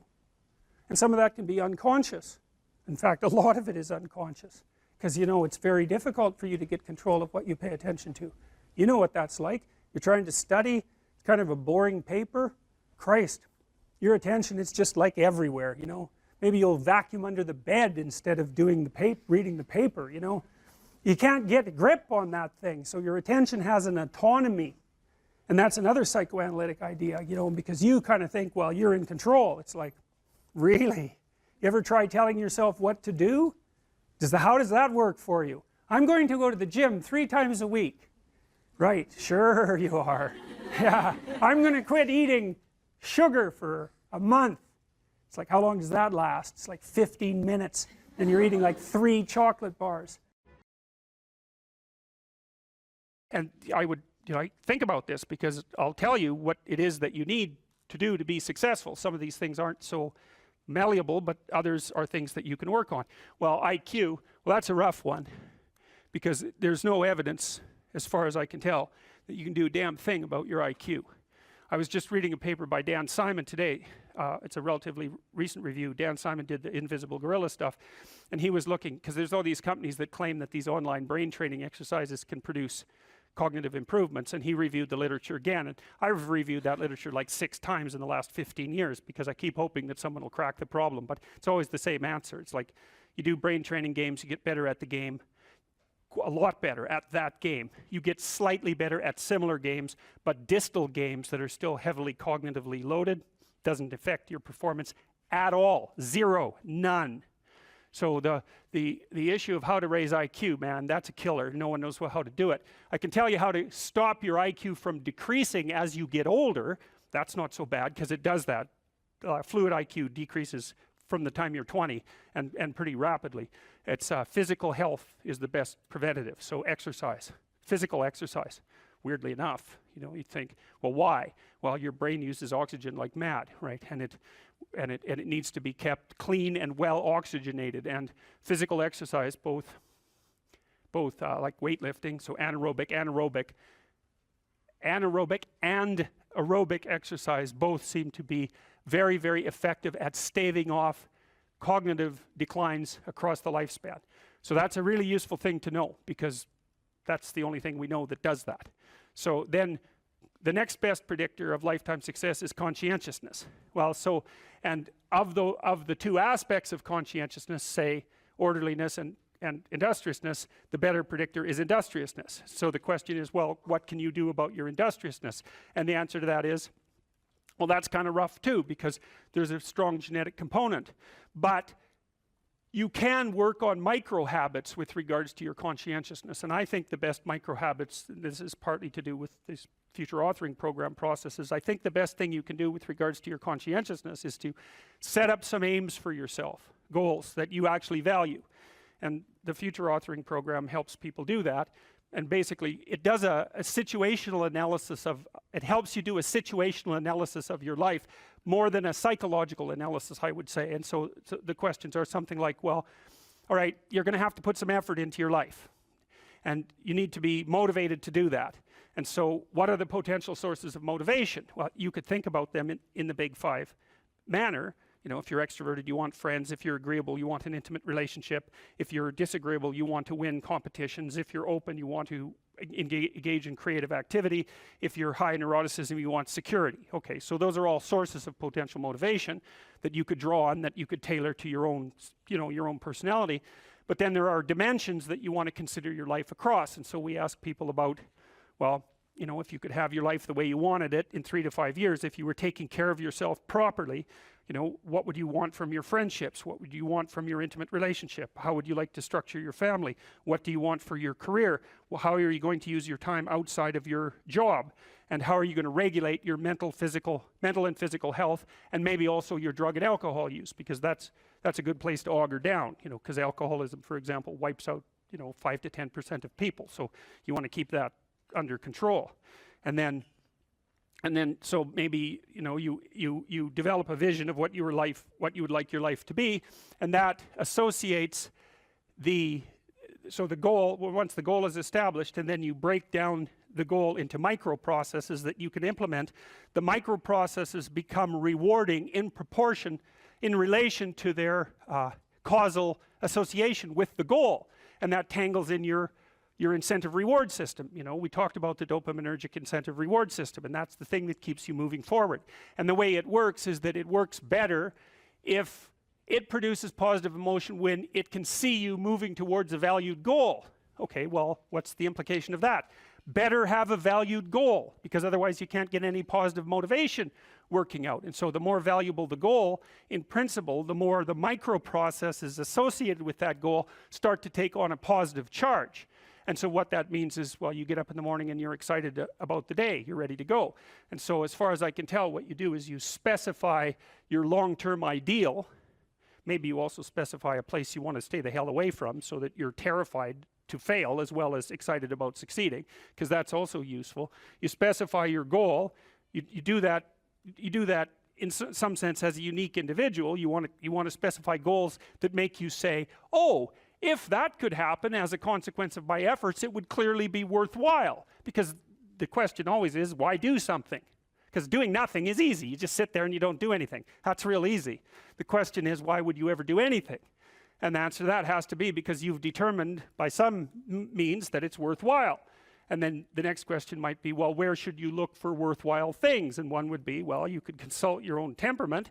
And the other would be, well, you kind of look at what it is that people accrue that's valuable across the lifespan. So you do a structural analysis of the subcomponents of human existence, and I already did that. You need a family, you need friends. Like, you don't need to have all these things, but you better have most of them. Family, friends, career, educational goals, plans for, you know, time outside of work, attention to your mental and physical health, etc. You know, that's what life is about. And if you don't have any of those things, well, then all you've got left is misery and suffering. So that's a bad deal for you. So once you set up that goal structure, let's say, and that's really in many ways that's what you should be doing at university. That's exactly what you should be doing, is trying to figure out who it is that you're trying to be, right? And you aim at that, and then you use everything you learn as a means of building that person that you want to be. And I really mean want to be. I don't mean should be, even those things are going to overlap.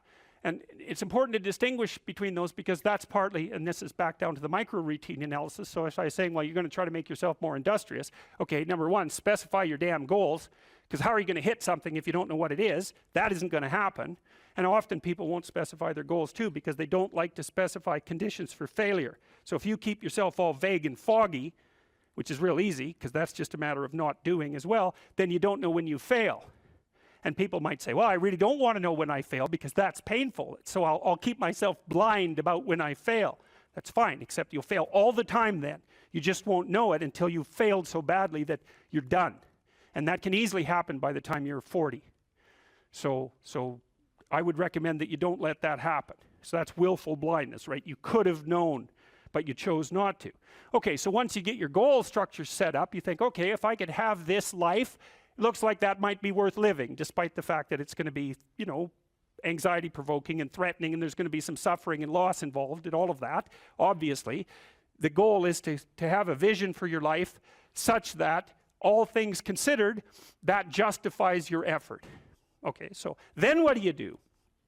Well, then you turn down to the micro routines. It's like, okay, well, this is what I'm aiming for. How does that instantiate itself day to day, week to week, month to month? And that's where something like a schedule can be unbelievably useful. Google Calendar. It's like, make a damn schedule and stick to it. Okay, so what's the rule with the schedule? It's not a bloody prison. That's the first thing that people do wrong. They say, well, I don't like to follow a schedule. Well, it's like, well, what kind of schedule are you setting up? Well, I have to do this, then I have to do this, then I have to do this, you know, and then I just go play video games, because who wants to do all these things that I have to do? It's like, wrong. Set the damn schedule up so that you have the day you want. That's the trick. It's like, okay, I've got tomorrow. If I was going to set it up so it was the best possible day I could have, practically speaking, what would it look like? Well, then you schedule that. And obviously there's a bit of responsibility that's going to go along with that, because if you have any sense, one of the things that you're going to insist upon is that at the end of the day, you're not in worse shape than you were than at the beginning of the day, right? Because that's a stupid day.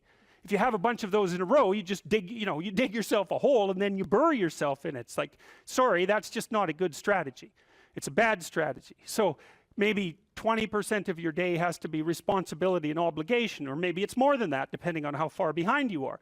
But even that, you can ask yourself, okay, well, I've got these responsibilities. I have to schedule the damn things in. What's the right ratio of responsibility to reward? And you can ask yourself that, just like you'd negotiate with someone who is working for you. It's like, okay, you got to work tomorrow. Okay, so I want you to work tomorrow. And you might say, okay, well, what are you going to do for me that makes it likely that I'll work for you? Well, you could ask yourself that, you know. So maybe you do an hour of responsibility and then you play a video game for 15 minutes. I don't know, whatever turns your crank, man. But, you know, you have to negotiate with yourself and not tyrannize yourself. Like you're negotiating with someone that you care for, that you would like to be productive and have a good life. And that's how you make the schedule. It's like, and then you look at the day and you think, well, if I had that day, that'd be good. Great. You know, and you're useless and horrible, so you'll probably only hit it with about 70% accuracy, but that beats the hell out of 0, right? And if you hit it even with 50% accuracy, another rule is, well, aim for 51% the next week, or 50.5% for God's sake, or because you're going to hit that position where things start to loop back positively and spiral you upward. And so that's one way that you can work on your conscientiousness, is plan a life you'd like to have. And you do that partly by referring to social norms. That's more or less rescuing your father from the belly of the whale. But the other way you do that is by having a little conversation with yourself about, as if you don't really know who you are, because you know what you're like. You won't do what you're told. You won't do what you tell yourself to do. You must have noticed that. It's like you're a bad employee and a worse boss, and both of those work, you know, for you. You don't know what you want to do, and then when you tell yourself what to do, you don't do it anyways. You should fire yourself and find someone else to be. When I talked about hierarchies, now it's very important where you are in your hierarchical position with regards to other people in relationship to your mental health. And this is a really important thing to understand, because you have an ancient counter in your brain, and that was the point of the biological comparisons, and lobsters being one set of comparisons, but not only lobsters. We know perfectly well, animal behaviorists, people who know their neuropsychopharmacology, know perfectly well that the serotonergic system operates quite similarly across most animals with complex nervous systems, and one of the things that it does is track relative status position. And in birds, wrens, which is another example I used, a lot of it is power. You know, wren's a little bird. It's quite a cute bird. It sings very nicely, and you think it's harmless, but it's not. It's a vicious little character. And I used to sit in my backyard and record wren songs on my tape recorder, and the wren that lived in our backyard would dive bomb it, 4 inches away, and it was very brave of him. And he had a little nest that was up in a tree, and there were some nests that we had built, birdhouses, in the neighborhoods nearby, in the yards nearby. And he would go, like half his day spent stuffing those other birdhouses with sticks, so full that no bird could get in them. It was like, this is my damn yard, which is what he was saying when he was singing so beautifully. And you better look the hell out, because if you build, I'm going to stuff your damn house with sticks, and if I see you sitting on a branch, I'm going to dive bomb you and knock you off. And that's power, and that's what wrens do, despite the fact that they're cute. And chickens do the same thing. There are pecking orders among chickens, and virtually every animal. Wolf packs organize themselves into hierarchies, and chimpanzees organize themselves into hierarchies, and there are rat hierarchies, and hierarchical organization is the rule among animals that live somewhat socially, and even those who don't, that occupy the same geographical territory. There has to be some way of organizing access to relatively scarce resources that doesn't result in chronic combat. Because chronic combat, well, look, you're wren A and you're wren B, and you decide to have it out, so you peck yourselves half to death, and you're wren C, and so you got a little bit more patience. You just wait until those two wrens beat each other to death, and then you move in. It's like it's a stupid solution. It doesn't even work for wrens, let alone people. And so, the wrens announce their prowess, and they do that with the quality of their song and their displays, and they indicate to one another who shouldn't be messed with, and then there's a minimum of combat. And you could make a pretty good case that that's power, But it's not like wrens get together and build like wren apartment houses and then go out on collective worm hunt insects, collective insect hunting expeditions and bring them all back and distribute them, or make insect farms so that there's more insects for all the wrens. They haven't got that far, They're competing in a zero-sum game. And that isn't what human beings do. We figured out how to not have zero-sum games a very, very long time ago. And it turns out that if the game you're playing isn't zero-sum, right, which means that there's only a finite number of resources and everybody has to fight to the death for them, and some are going to get the lion's share and others are going to starve. If you're not playing a zero-sum game, then you can learn to cooperate and compete in an intelligent and civilized manner, and all of a sudden, there's more than enough for everyone. Now, still, some people are going to have more than others, but there's nothing. How are you going to stop that? And do you want to?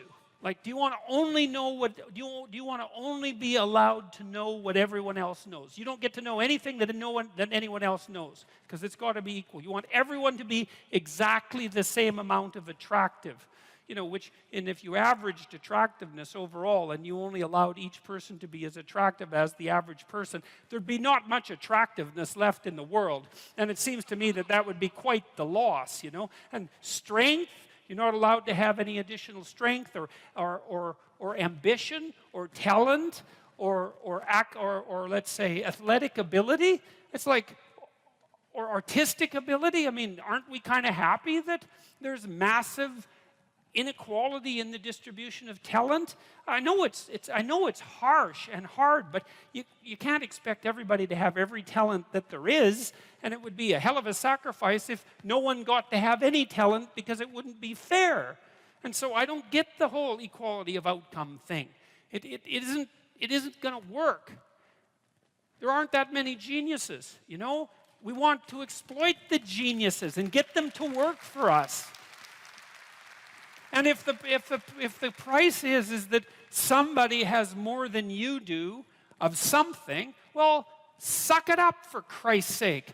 Well, Jesus, seriously, man. It's like, look, how much more do you have than most people have? You know, you need to make $30,000 a year to be in the top 1% of the socioeconomic distribution worldwide. You know, you always hear about the 1%. Right, the evil 1%. And they churn, by the way, because it's not the same people all the time. It's like all of you here are in the evil 1%, and you think, well, that's not very fair, because I was really only talking about within my country. Well, that's convenient for you, you know. It makes it really, really convenient argument for you. It's like, well, all those other people, those foreigners, they don't count. If they're poor, who the hell cares? It's the Australians that matter. You know, and so, no, that's a non-starter. You know, and by historical standards, you're doing a hell of a lot better than the top 1%, I can tell you that. I read a nice article by a coalition called Human Progress the other day, and they were comparing the typical middle-class person who lives now with Rockefellers in the 1919s, and say, well, would you rather be a middle-class person now or Nelson Rockefeller in 1919? And the answer seemed pretty damn clear that, well, you know, if you were Nelson Rockefeller, then you would have been richer than anyone else. And there's something to be said for that status, right? Because people do like to have more than others. I don't know if it's a good thing or not, but it is one of the things that we like. And so you'd have that. You'd be richer than everyone else. But there'd be all sorts of things that you have that now that Nelson Rockefeller wouldn't have had a hope of purchasing, like the antibiotics that he would have needed to stop his son from dying, for example, you know, just as a start. And so I think this complaint about inequality, look, no one likes inequality exactly. You walk down the street, this is why I always get a kick out of people who protest, I'm against poverty. It's like, really? You're against poverty, and you think that's a unique enough attribute so that it was worth your time to make a sign that said that you were against poverty and show other people. It's like, I've never met anyone that was for poverty. You know, you walk down the street with someone who's pretty well off, you know, and they've got 1920s spats on and a bowler, and they're feeling pretty damn rich, and a Stockster certificate sticking out of their back pocket, and, you know, there's a homeless person there, and they give them a good kick, and they say, the more poverty, the better. It's like, no. You know, when people walk down the street and you see homeless people, and they're often, homelessness is a complex problem. Like, you think, well, homeless people are poor. It's like, yeah, man. That's like one problem they have out of 50. And like, I've worked with poor people, you know, in my clinical practice, and poor in multiple dimensions. And many of them, you gave them money, they were just done. Especially if they were like alcoholics and cocaine addicts. As long as they were broke, they had some hope of living through the next month. But as soon as their unemployment check showed up, man, they were face down in the ditch 3 days later, right? Nothing but cocaine and alcohol with all their idiot friends for 3 days. And then they'd show up back in my practice saying, you know, God, I relapsed again. I said, well, what happened? Well, my money came in.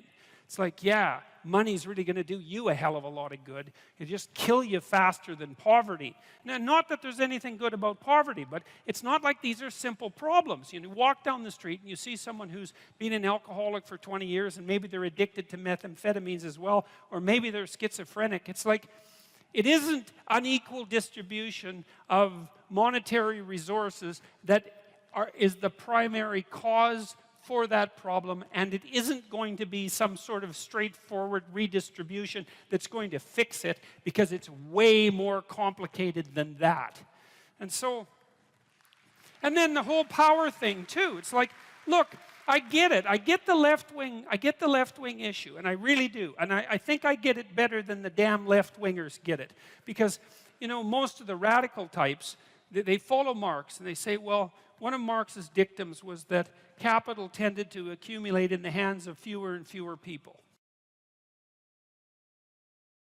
The empirical viewpoint is in some sense that what you know as a consequence of sense data. And the problem with that proposition is that there is mystery embedded inside the axiomatic presupposition of sense data.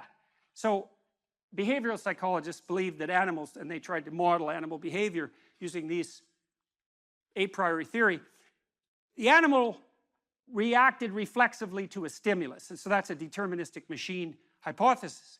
And that always bothered me, partly because animals don't do that. So for example, if you train a rat to run down a maze, it'll learn how to run down the maze. And then if you bind the back legs of the rat, and you put its rear end on a wheeled chariot, it will propel itself through the maze on the wheels. And obviously it didn't learn that reflexively, because there aren't that many wheeled rats. And they just don't have that kind of experience. And so the rat's perfectly capable of modifying what it learned in this hypothetically deterministic manner to react to an entirely different set of challenges and come up with exactly the same solution.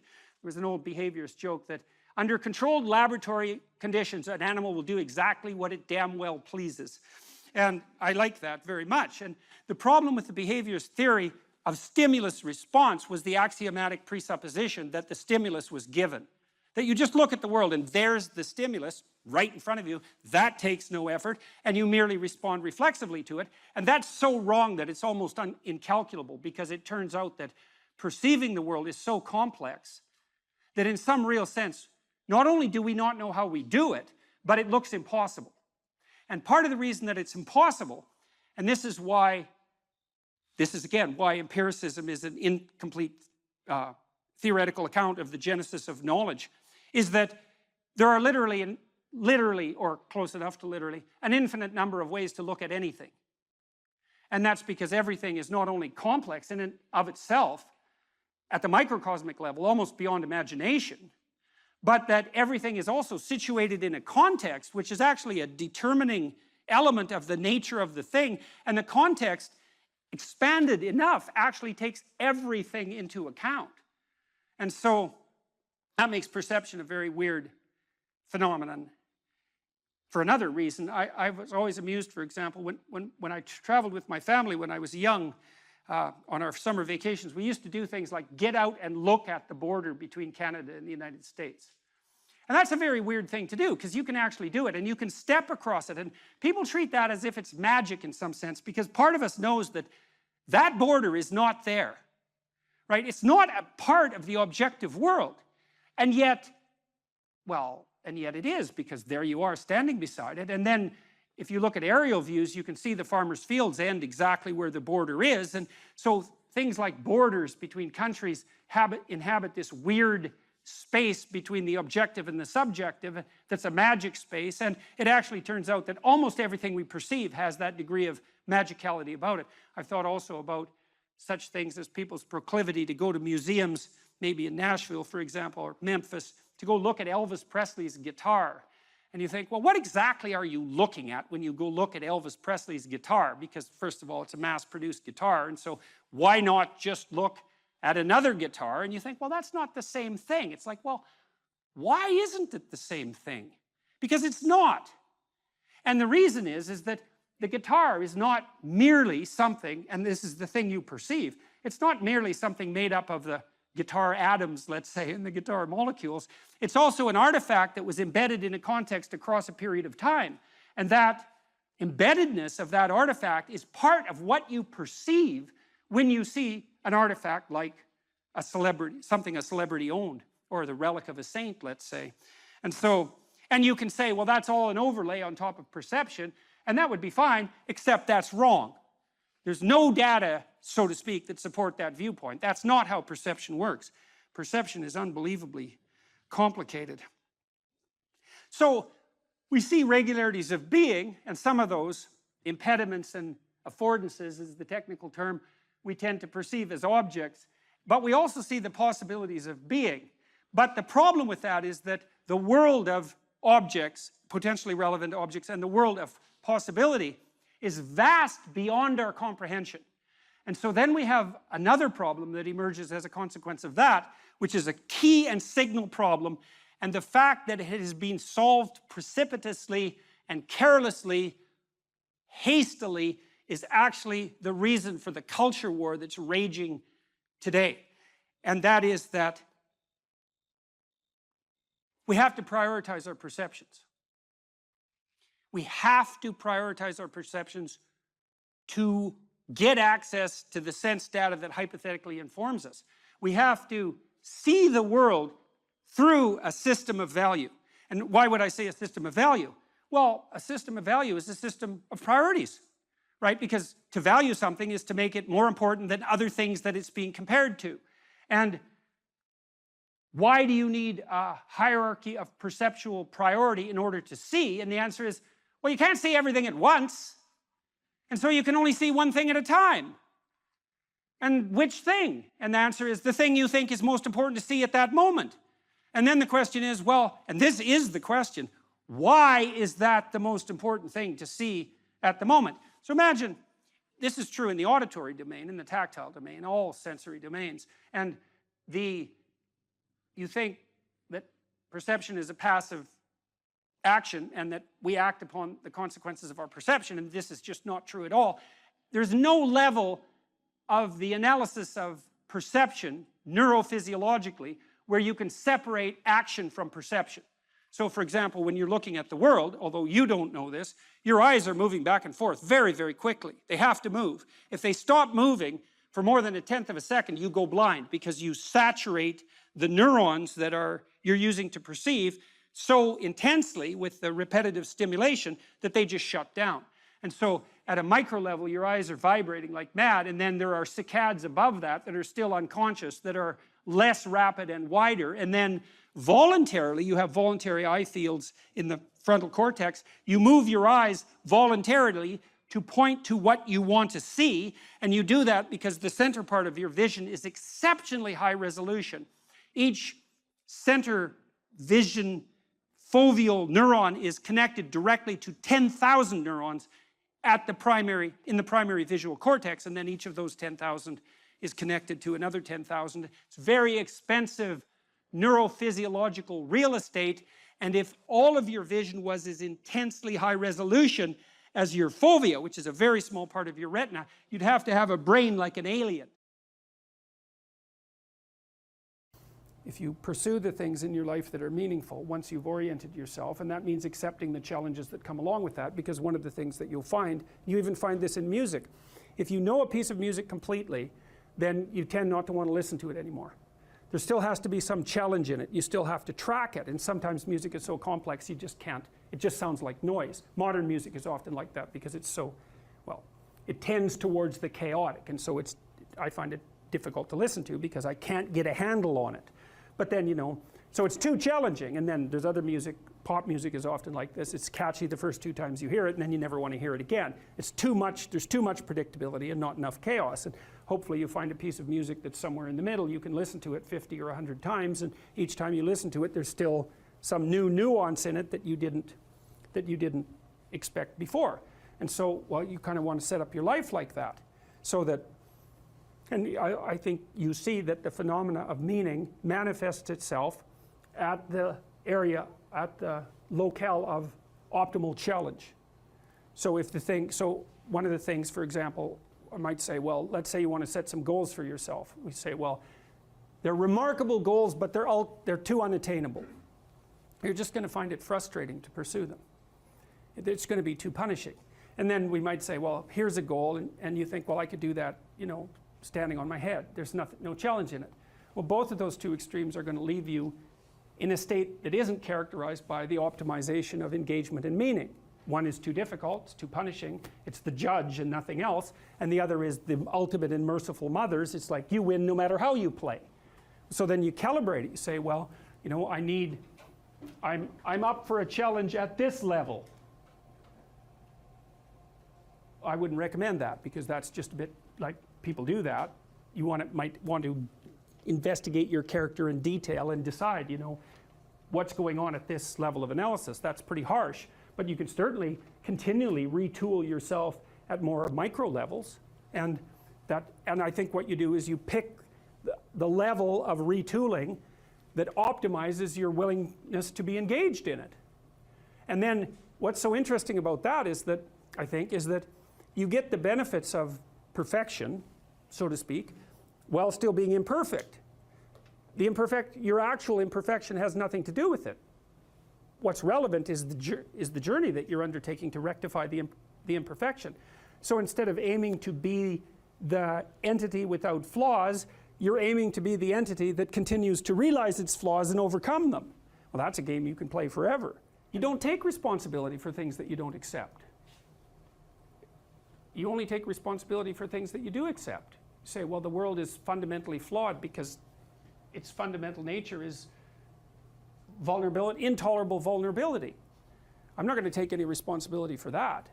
That's really Cain's attitude in the story of Cain and Abel. He externalizes responsibility for the catastrophe of his life, and therefore he doesn't make the right sacrifices. And so the paradoxical injunction here is accept responsibility for the catastrophe of your life, and that way you transcend it simultaneously. And there's an unbelievably hopeful message in there, and the message is you're actually strong enough to do that, you just don't know it, and you won't find out till you do it. You can't find out till you do it. But if you did it, you'd find out that it was true. It's a massive risk. It's the ultimate in risks, right? You have to be willing to lose your life in order to find it. It's like, exactly right. So that picture, when I started to understand that picture, well, every time I look at it, it just blows me away. I can't, it's an unbelievably sophisticated set of ideas. But I don't think it's much different, really, than this idea. I mean, Buddha finds his enlightenment under a tree. It's not fluke that that's the case. That's his natural environment. And he's sitting in the lotus here. The lotus opens up. It's this thing that springs up from the depths. And he sits there illuminated the same way. He's got a halo that's the sun that stands for higher consciousness. And he's transcended by accepting the fact that life is suffering. He's transcended the limitations that are part of mortality. You see that symbol there? That swastika, you see it there? It's reversed. The Nazis reversed it. Well, think about that. I mean, they weren't stupid. Their symbols had meaning. Is what the swastika represented was what this represents reversed. Well, that's a very bad idea. This is the thing that this idea is what enables people to transcend their suffering. And Buddha said, well, don't be too attached to things. And what does that mean? It doesn't mean deny the world. It might mean deny the world if you're too in love with the material, like with material well-being, let's say, then your pathway to transcendence and meaning might be to abandon that because it's constraining you. It's making you less than you could be. But the fundamental lesson, the more fundamental lesson that's underneath that is don't let what you are stop you from being what you could be. Right. And so then the question is, well, what do you identify with? Do you identify with what you are? Then you're a tyrant. Do you identify with chaos? Because that's the opposite of order, say. Then you're nihilistic. Well, you don't identify with either of those. You know that they're both necessary. You know that you have to live with both of them, but you identify with the capacity to continually transcend what you are. And then you seek out error. That's what humility is. It's like, I'm error-ridden. It's like, so I want to put myself in a situation where I can discover one of my errors, hopefully not in a way that's going to knock me completely out of the game, right? I want to seek out a challenge. I want to find out where my limits are. I want to find out where there's not enough of me yet. And I want to do that in a way that's engaging, because you can wear yourself out fighting dragons, obviously. You can exhaust yourself completely, and that's not helpful. One of the things I learned, for example, when I was coaching lawyers, these were people who had very high-end careers, and so they had an infinite workload. No matter how much they worked, flat out, there was always way more work that they should do. It's a very difficult thing to learn to manage. And so they were exhausting themselves, and I said, well, you have to work less per day. It's like, well, no, that's not happening. I can't do that. And so what I learned over time was, okay, so this is what you have to do. Every 3 months you have to block off 4 days and go have a vacation. And you have to plan that in advance so it's in your calendar so that your secretary doesn't book your time. And then you need that because you have to recuperate enough so that you can work as hard as you're going to work. And of course they were nervous about that. And I said, well, look, we can calibrate this. Let's keep track of your billable hours over the next year and see if they increase or decrease. Because I bet you if you take more time off, you'll actually have more billable hours. You'll actually have your cake and eat it too. You'll get to have a vacation and you'll be more productive. And that inevitably, that was what happened. And so that's a matter of calibrating the game properly, right? You want to play a game that you can play today, but also one that you can play next week and next month. We're not talking about, your career this week. We're talking about you having a career that lasts 30 years, that doesn't kill you, that doesn't make you hate yourself or the job, that doesn't make you bitter, that doesn't wear you to a frazzle. So it has to be optimized. And so I think that you can, in fact, decide to take on the load that's optimally meaningful if you want, and then you get to have your cake and eat it too. You're on the pathway to continual incremental improvement. You only have to burn off a feather at a time instead of having the whole bloody thing burst into flames. But it's a constant source of renewal. And there's an idea that to be renewed, you have to drink the water of life, right? That's an old mythological idea. And what's the water? The water of life, chaos is water. Water is chaos. Water is what washes away too much order. And to stay continually, let's say, refreshed by the water of life is to take on exactly the right amount of chaos to make sure that your garden is properly nourished. And I think meaning is actually the marker of that. And as I said, that I wouldn't consider myself either naive or a particularly optimistic person. I don't think I'm either of those. But this is actually an idea, this is one of the only ideas that I've ever found that I really believe to be rock solid. I actually think that it's true. And it's very optimistic because it says you can use your sense of meaning to calibrate your progress through life. But there's rules. You have to aim at the highest possible good that you can conceive. Now, and that's subject to update, because what the hell do you know? But you start by aiming at the star you can see rather than the dimmer one that you can't yet perceive. And then you decide that you're going to do that honestly, right? That's a big decision. So the first decision, I think, in some sense, is a decision of love. You're going to decide that being is worthwhile and that you're going to work for its betterment. And that's a decision that's based on love. And the second decision is based on truth. Having made that decision, you're going to play a straight game. Having made those two decisions, I think that you can allow your sense of meaning to calibrate your pathway. And then what's so interesting is that you hit a state that's as close to paradisal as you're going to hit right away, because being engaged like that, it's better to be engaged in the solution of a complex problem than not to have a problem at all. And that's no different than saying it's better for there to be being than non-being, because being is a problem. And so if you want to have no problems, then you have no being. And you could say, well, being is so miserable that maybe that's the route we should take. And fair enough, but maybe you can have your cake and eat it too. You can have the damn problem. It can be a problem worth solving, and you can be so engaged in solving the problem that it justifies the fact that the problem exists. And then you get to have the problem and the solution at the same time, and maybe that's better than not having the problem at all. And I believe that, because one of the things I have seen, and I've seen this being so interesting when I've been lecturing to people, especially more recently, and this has also manifested itself on YouTube. I'm talking to people a lot about responsibility, and it's young men in particular that seem to be responding to that. And I think that's partly because I think that young women, in some sense, have their responsibility map already laid out for them.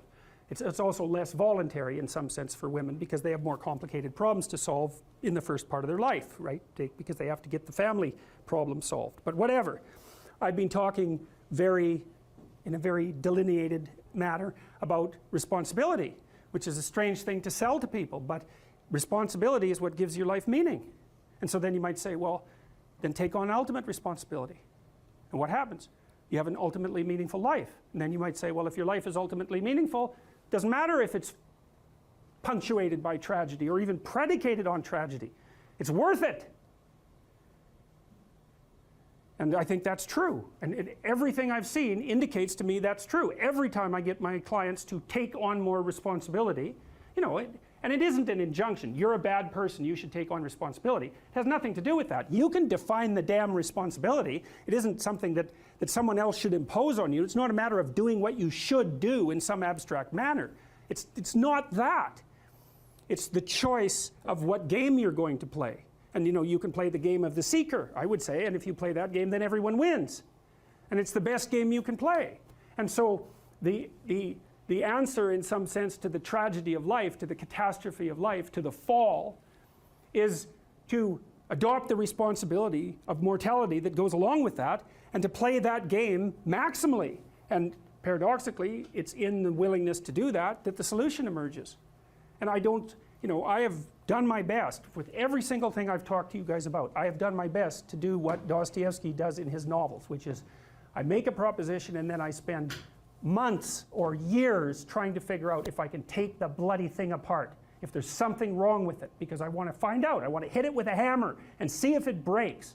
And what I've been trying to do is to tell you all the things that I've gathered, let's say, or laid out or articulated or discovered over the last 30 years that I have not been able to break with the biggest hammer that I could take to them. And I guess that's the fundamental one, is that I believe that the idea that lurks in these images, derived from very different cultures, it's the same idea. Life is suffering. Right, indisputable. What do you do about that? You voluntarily accept it and then strive to overcome the suffering that's a consequence of that. And you do that for you, and you do that in a way that makes it better for other people. And then that works.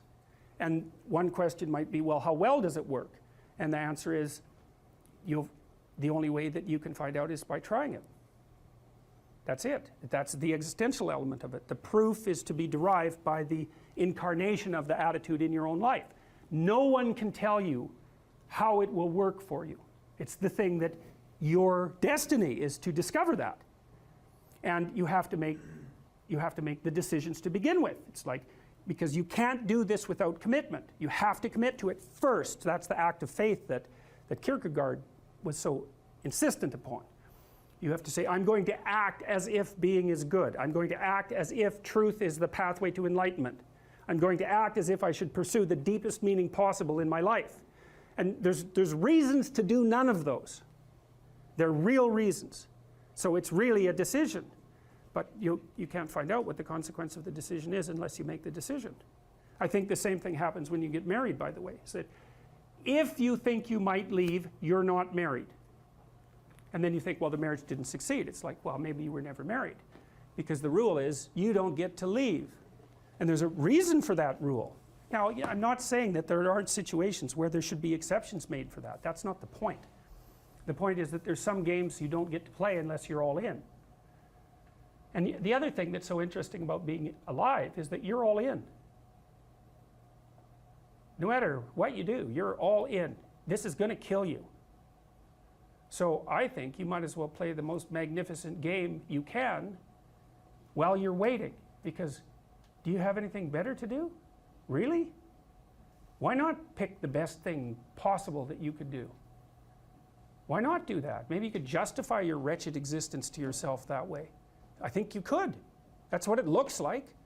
You know, people find such meaning in the responsibilities they adopt, it stops making them ask questions about what life is for. If you have a newborn child, for example, like unless you're really in a bad way, psychotically depressed, or maybe your personality really needs some retooling, you stop thinking about anything but ensuring that that baby is doing well. And if someone comes along and asks you an existential question about your commitment to that, the right response is, why are you asking me such stupid questions when this is manifesting itself right in front of your eyes? Like, how blind can you be? That isn't a time for questions about the meaning of life. The answer is right in front of you. And if you can't see it, it's not because life has no meaning, it's because you're blind. I mean, that's what the image of the Virgin Mother and the child is all about. It's like, what's the answer to the meaning of life? Here's an answer. It's like, well, I'm going to criticize that. Well, go right ahead. You know, it's like what you're like a what do you call that? A termite gnawing on a temple. There's no utility in that sort of criticism. It's blindness. And it's the same thing with regards to the path of the hero. It's like it glistens in front of you and you can criticize it. It's like, fine. Put the cart before the horse and see how far you get. So I thought, to bring full closure to the class, I was trying to solve this terrible puzzle that confronted me and many other people about how it was that human beings got themselves in such a tangle about what they believed. Such a tangle that we were pointing the ultimate weapons of destruction at one another, which, by the way, we are still doing.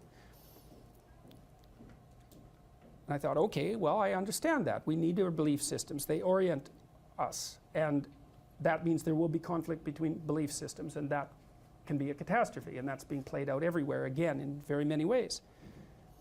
What's the solution to that? Well, one possibility is there's no solution. It's just mayhem all the way around. Could be the case. But it seemed to me, as I delved into it, that the proper solution to that was to live properly as an individual, because you're more powerful than you think. Way more powerful than you think. I mean, God only knows what you are in the final analysis. You're blind to your own weaknesses, but you're also blind to your own strengths. And so then I think, well, if you got your act together, it'd be better for you, and instantly it would be better for your family, assuming they wanted you to get your act together, and not everyone does, and then it would be better for the community. It's like, how far could you take that? If you stopped wasting time, and if you stopped lying, and if you oriented yourself to the highest possible good that you could conceive of, and you committed to that, how much good could you do? Well, I would say, why don't you find out? So that's what I think you should do. You should find out. You don't have anything better to do. And there's nothing in it, as far as I've been able to tell, there's nothing in it but good. So maybe you could sort yourself out so that you wanted nothing but the good. And then maybe you could help make that manifest in the world. And maybe we wouldn't have all these terrible problems then. At least we'd have fewer of them, and that would be a start. So it's the answer to the problem of humanity is the integrity of the individual. That's the answer. So, and states that are predicated on that realization are healthy. So, and states that aren't are doomed to stagnation and catastrophic collapse. And personalities that are predicated on self-tyranny and the tyranny of others are doomed to collapse. So, and then you think, well, what's the barrier? And the barrier is, are you willing to accept the responsibility? And part of the answer to that is, reduce the damn responsibility until it's tolerable. You don't have to fix everything at once. You could just start by fixing the things that you could fix. Or you could even do it more. You could do it with even less self-sacrifice. You could start by fixing only the things that you want to fix. God, you can get a massive way that way. So do it. See what happens. That's what you should have been taught in university right from the beginning. It's like, aim at the highest good. Tool yourself into something that can attain it. And go out there and manifest it in the world. And everything that comes your way will be a blessing. And so